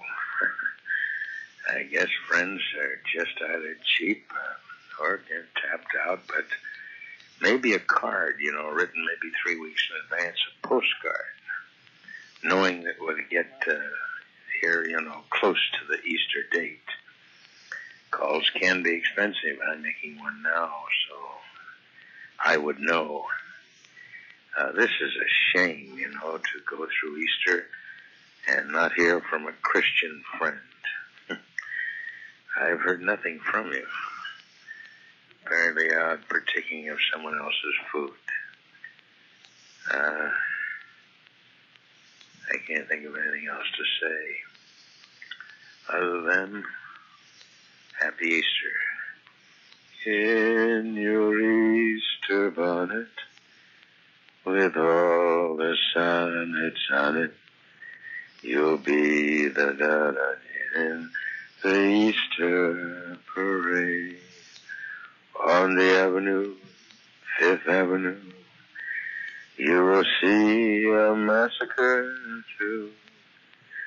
On the avenue, you'll see people turn every color. That's okay. That's about it. You take care, my friend. Have a happy Easter and know that a Christian called you. You got your PTL card? Thanks for calling Jim Smith. I'm sorry that I can't be here to answer the phone right now, but if you'd leave a message, I will return your call as soon as possible. Thank you. Yeah, Snubby, it's Doc McGraw here, the old homestead. Just rode in on my Pinto, and I guess I'll be hanging around the old Happy Day Saloon for a little while, maybe play a few card games here and there, and suck up a little whiskey and see Belle Starr. I may give her a little twirl upstairs at her place. Well, the old western town is all the same. They've been looking for you. And I was over in Lone Butte here about 5 days back, and my horse gave out and had to eat the son of a bitch. I'm feeling good now. I had some buffalo meat and face is cleared, and I'm ready to pull out to Puma Point in the morning. I'm going up there to sell some domestic skins to the Apache. Thanks for calling J.B. Smith. please leave a message, and I'll get back to you. Thank you. It is 11:05 of a Tuesday. Yeah. And that's April 20th, I believe. April 20th. Still no word from you about getting back to me or any place in any city, anywhere. I suggest you make the call. Otherwise, you're in harm's way. In harm's way. H-A-R-M, apostrophe harm's way. Get it? You'll get it or else that joke will crush you. Thanks for calling, Smith. I'm running right now, but I will be back here tomorrow afternoon. Thank you. Now, this doesn't make sense. Tomorrow afternoon. This is Thursday. Yeah, when you say tomorrow afternoon, you see, once again, you have no time or date. Today is the 20th. And you see, if you'd said tomorrow the 20th, or the 21st, actually, today, since I'm calling you today, these messages you leave, Mr. Smith, are inappropriate. They're, you want to believe it, they're done by a retard, a man that's not, working with all four pistons. Now, I know that you're overtaken, overcome, overextended with a little white car, the little Polish Porsche. And we appreciate that. We know that older people become like children, which they end up children. They don't know we come in like a child, we don't know who we are the first 2 years, and we go out the last 2 years in our life, we don't know who we are. It's just palsy holding on to Mr. Pencil. And Mr. Pencil doesn't write. Now, I thought I'd reach you because I've gotten in from Chicago. You see, it's 5 o'clock my time, but of course, we don't leave here until 6, which is 4 hours, you see, from now. It's now 2:05. So we leave at just about 6 o'clock. I had thought maybe I would hear from you as to what time you'd be here. So if you're about, what are you all about? Call. All right? Together, da-da-da-dee, in all kinds of weather, da-da-da-dee, da-dee, with an old college way.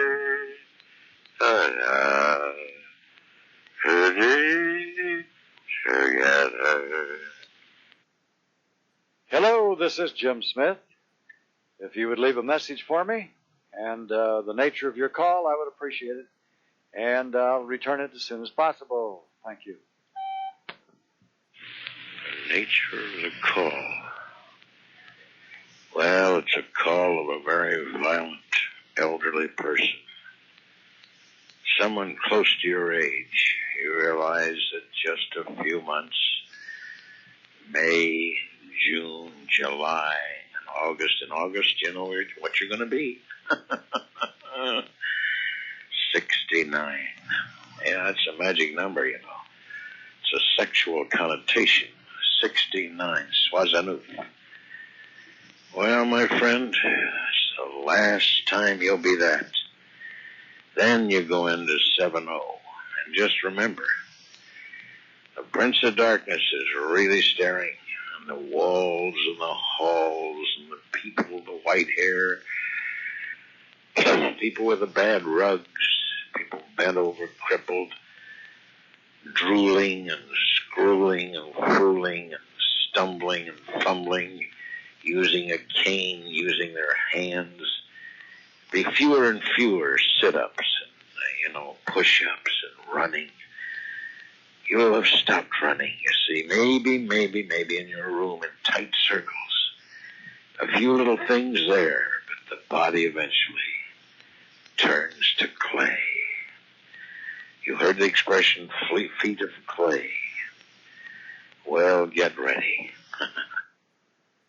Thanks for calling J.B. Smith. Please leave your name and telephone number for me. Thank you. Well, you see, last thing you said, I'll be in all day.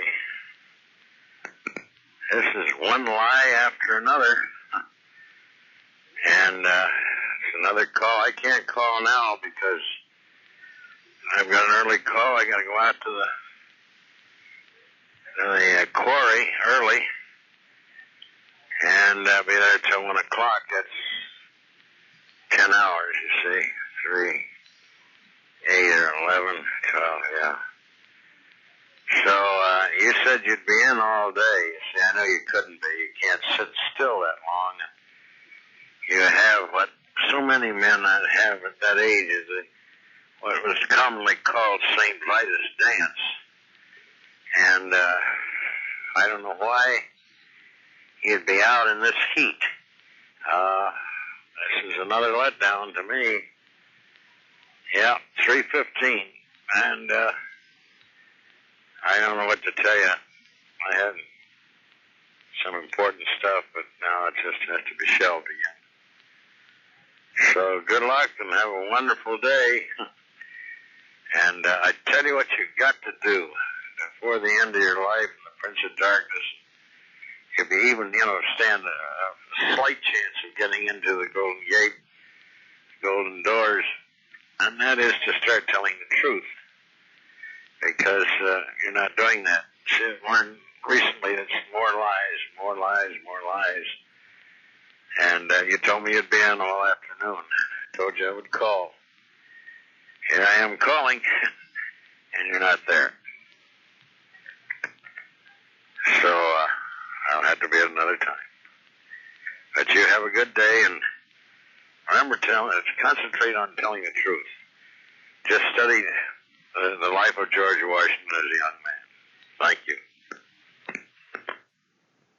Hello, this is Smith. Thanks for calling. And if you'd leave a message for me, I would appreciate it. Thank you. So, Jim, this is Al McCutcheon. I'm calling in regard to Bonnie and everything. The floodwaters have really rose here. We've taken a terrible beating. I don't know if you're watching television out there or not. It's horrible, man. I know you Hollywood people, you don't give a damn. But your stepmother is just staying over at our place now. And, of course, she's a long ways from the water. But even so, I mean, this thing, it's not turning around. And floodwaters are higher than ever and everywhere. Missouri. And we've all caught all kinds of diseases and colds and everything, fevers, because this water, you see, the water's rancid. We got no drinking water at all, and crops are gone. God, there ain't no corn. I mean, sure that most of us feed corn, that's going to pigs and cattle and all, but I was just wondering if you got any money at all, because Bonnie says that it's all gone to her other side, as it were. And so we told me you had some money. Do you have any? Hello. Oh. Look, I'll tell you something. You better just pull the chain and flush your mind. Okay? Oh. J.B. Smith, I should be returning to this telephone number about 9:30 this evening. Thank you. Yeah, this is Mitch. I'm out of stir. I need some heat, I need some bread, and I need a car. Now, you told me to be around here at 9:30. Like, what's happening, Can't you tell time you got no Mickey Mouse on your wrist? I'm gonna have to get you one. Yeah, tattoo it on your wrist. It'll be 9:30. A permanent tattoo. So every time you say I'll see you, it'll have to be 9:30. Do you get what I'm putting down? You hear me? Hello? This is number 2.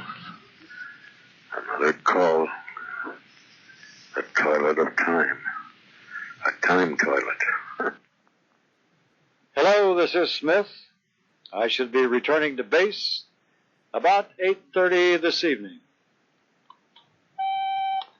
8:30 this evening. Are you gone literally all day from 6 o'clock until after dark? It's hard to believe, isn't it? Yeah. That's a full-time job. 24 hours of nothing, huh? Just driving a white car around. That's okay. It's an exercise. Keeps your arms. If you don't want to jog, you don't want to be out there running in the streets or on the sand, doing wind sprints. Best thing is to stay in the white car and drive around until you're shot at. Now it's 4 o'clock up here. I don't know what it is down there. Probably an hour difference, hour and a half difference. I know in mileage. It's probably 5:30. So I am coming down tomorrow, and I'd like to get together with you between Thursday and Friday. And on Friday I go to work and do the thing in the cave with the man, Got a call around 3 o'clock, as my understanding from the force. 3 o'clock on Friday. And then, of course, Saturday I turn around and come back up here. I like to get together, see what's happening here, see what the expression on the face is, and what you're doing with your hair, your body, whether you're squeezing a soft rubber ball to strengthen your fist or whatever's happening. Man, you've got to pull the chain on your mind and pull the chain on your head and flush your mind. Okay? Yeah. Pull the chain on your head, man, and flush your mind. Okay, I've been using that, and it's starting to pick up momentum. Okay, that's about it from here, and that's Wilco and out, I guess. I can't think of anything else. Remember, I'll be back down tomorrow. I'll try to reach you. I don't know, these calls are... I have more money in AT&T, there's nothing coming in as a dividend. It's all going out, but that's all right. It gives a little joy to a man like yourself, and then Olive Grab Quonset hut, right near an airstrip to have a few laughs. So until next time, man, I remain your obedient servant, the Shadow. Hello, this is Smith. I'm out right now, but I should be back soon, and then I'll be in the rest of the day. So leave a message for me. I'll return your call. Thank you. Yes, this is Wally Mishler down at the desk. We're wondering about your sprinkling system, if it's working properly. We're concerned about the sprinkler systems because they were put in about 40 years ago, and they might, if they're not inspected properly, be corroded, outdated. Also, we'd like to get in there and find out if there are any bombs that have been placed, because you're in an area, we're in an area, because I'm calling from a desk. I don't live here for a lot of reasons. This is where the debris meets the sea. This is not directed at you personally, Mr. Smith, but it's really a bad news area, and you're in an area that's been condemned some time ago. Why you're living there, I don't know. It must be low rent. But that's going to change, too, with President Clinton's raising of rents to as much as 75%, certainly in the water areas, where the areas close to the ocean, the so-called resort spots. Obviously, you're not in, or I would be probably interrupted by this time. Thank you for calling J.B. Smith. I'm doing a few touch and goes today, so be in and out, and please leave a message for me. Thank you. It's 11 o'clock. You mean you've gone to bed already? I can't get you in the morning. I can't get you at night. Are you in the car again, curled up? What about that car phone? Is it working? I don't get it. Elderly people, I forget. Yeah, they go to bed at, 8 or 9? It's just incredible. Or you'll have as much as, 9 to 12 hours of sleep? Remember eternal sleep. Eternal sleep. That means you don't wake up. You got it? Yeah. Maybe the Prince of Darkness is visiting you now. Well, I had a lot of important stuff I wanted to lay on you. Yeah, I'm getting ready for a heavy schedule, so I wanted to alert you to that. I'm going down to Branson, and there's going to be a guest down there on the Wayne Newton, his show. And I plugged the cassette, of course, down there, my cassette that I've done. And I'm kind of excited about that. Maybe you ought to save your money, go down there with me. I'm gonna have to get down by bus because of the tremendous cutbacks we've had, dreadlocks. So give that some thought. But I'll try it another time. Apparently, you're in Slumber City. Over and out.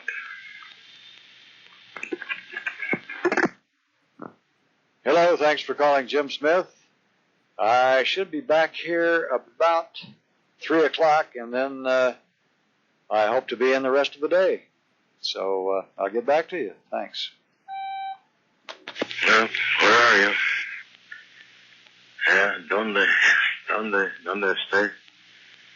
Where are you? You told me, you see.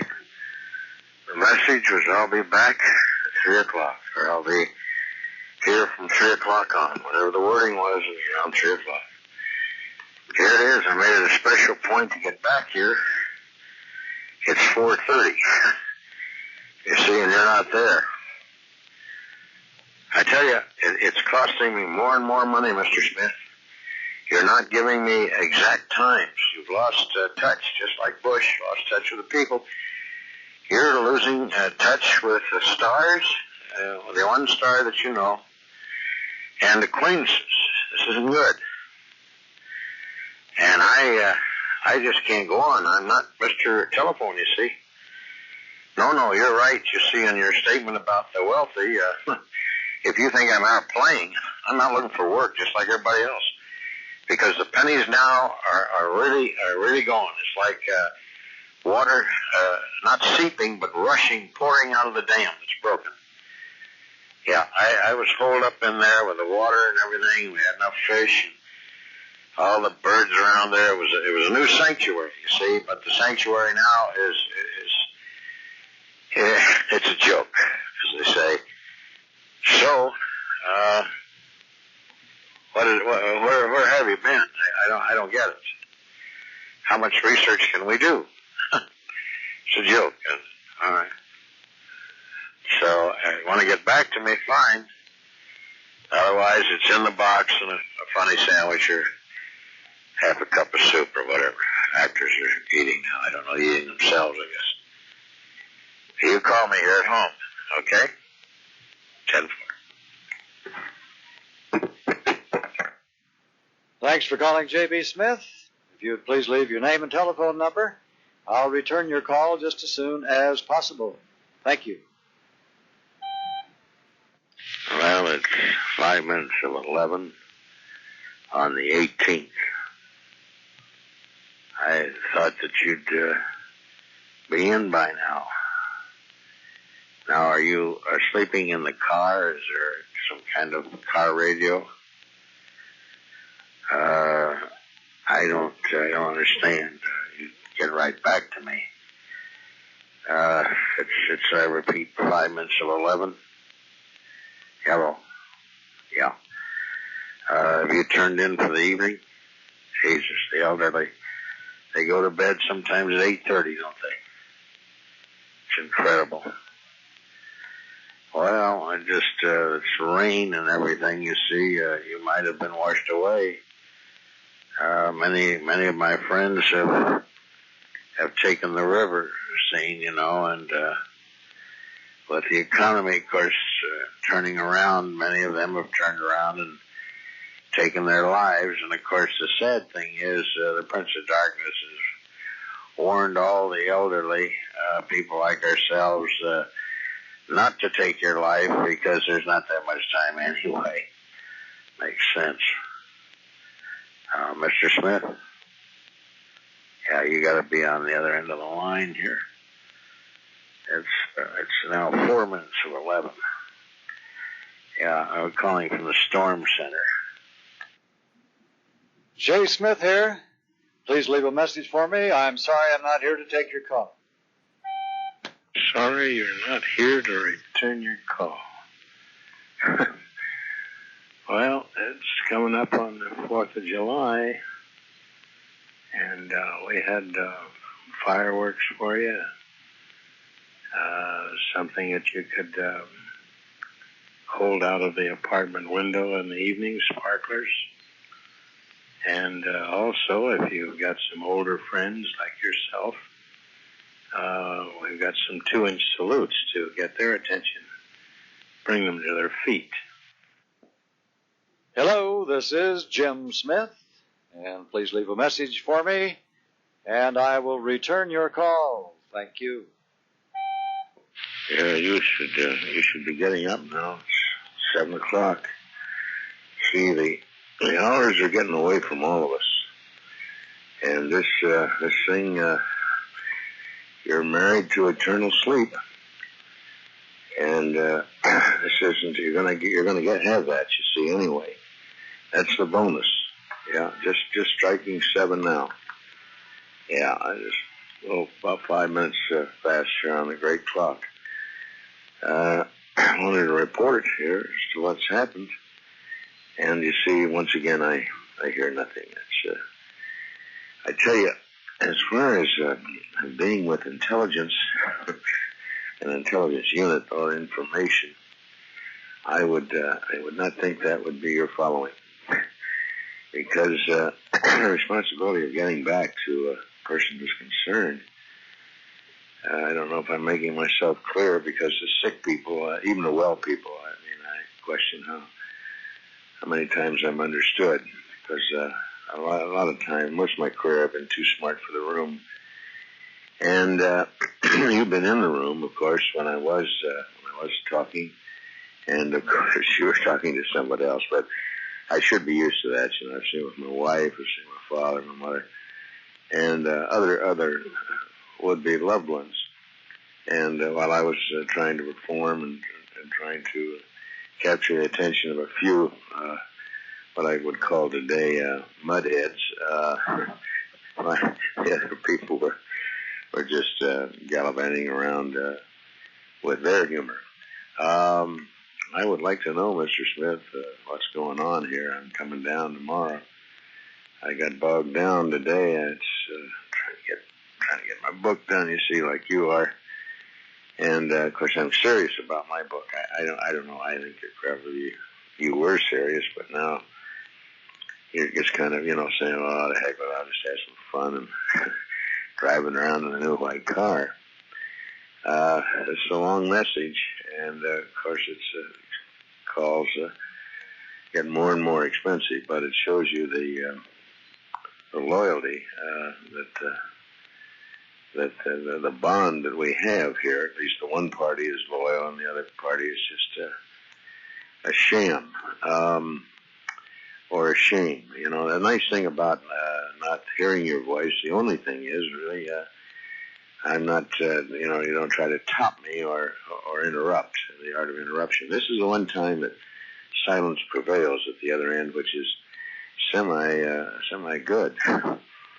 But I'm not going to ramble on here too much longer, because I'm not making a cent, as they say, and you just wonder if the tape is in the machine or what is working.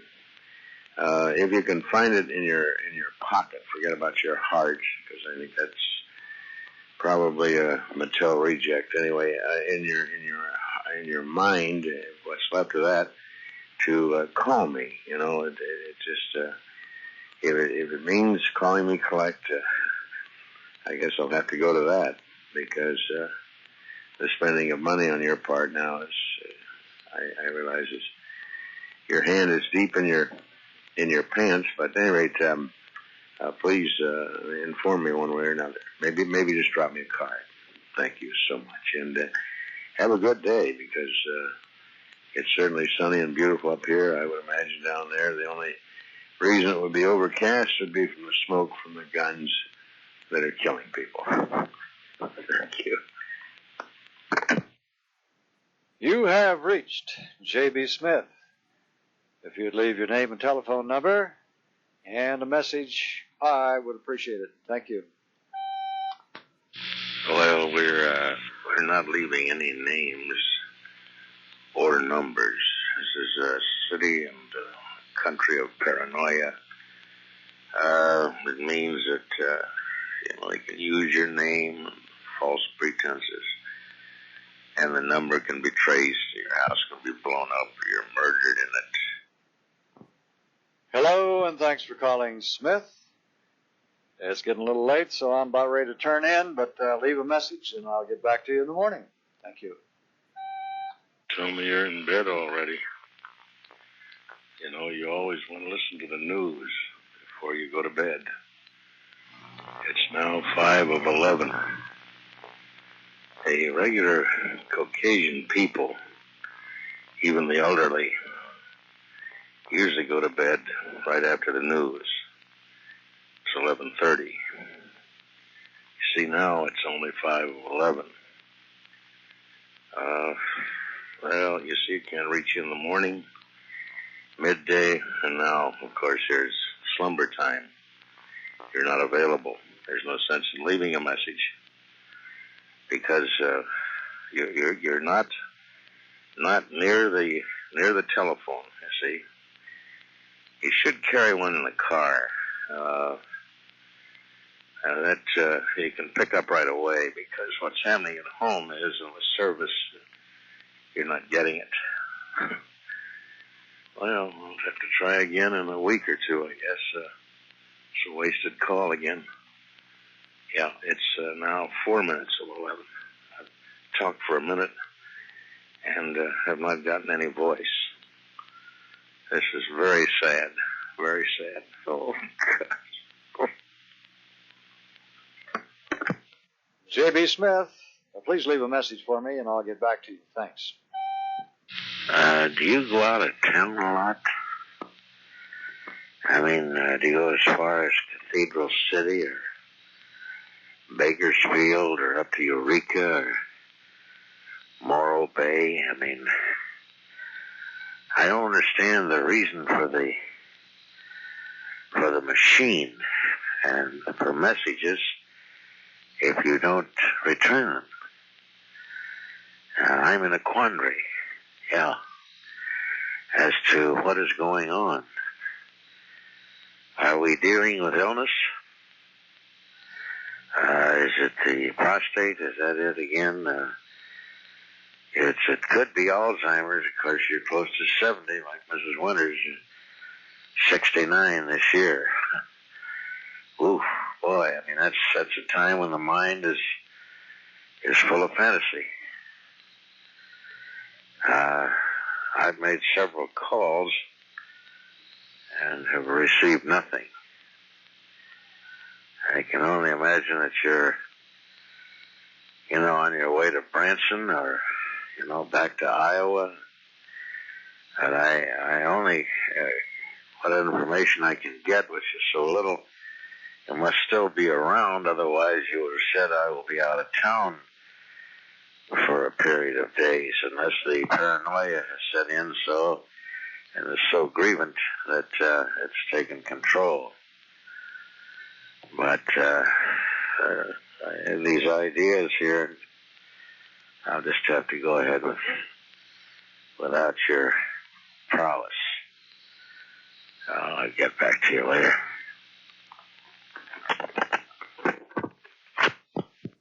This is J.B. Smith. Thanks for calling. Please leave a message for me and the nature of your call. Thank you. Well, the nature of the call is what to do about the deficit. I mean, I can't handle all this. I mean, the little guys, people like yourself, are going to have to take responsibility here. You're going to have to be bitten in too, as it were. And I'm sorry to see that. I know what it's like. I've been bitten into several times in the past. Well, I guess you're not there. We're out looking at the car, or lying under it, or, maybe you're under the bed, maybe your back, or the prostate, or maybe you're writing, it could be. Maybe you're into research again. Okay, I'll try to catch up with you later. The time right now is 11:45 on a Tuesday. All right. Bye-bye for now in Toluca Lake. Hello.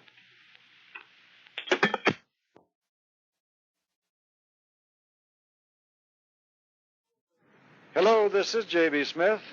I'll be out rather late this evening, but if you would leave a message for me, I will return it as soon as possible. Thank you.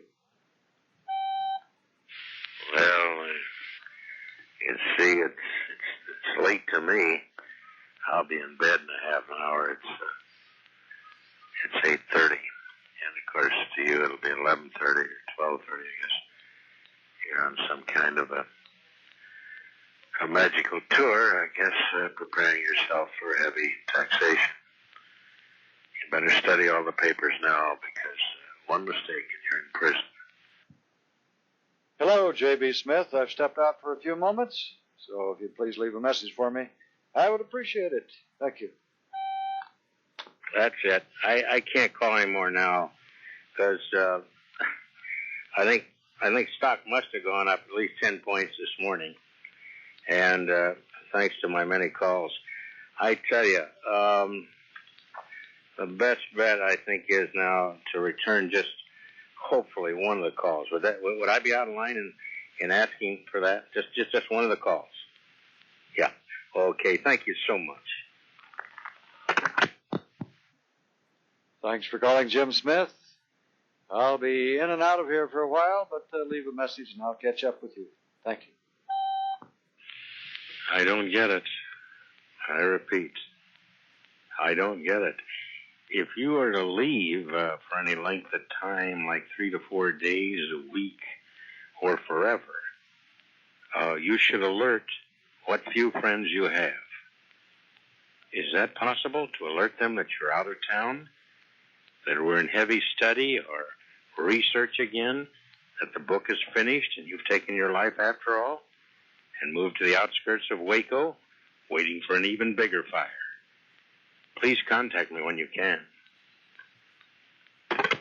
J.B. Smith, I should be returning to this telephone number about 9 this evening. Thank you. Oh, I can't believe it.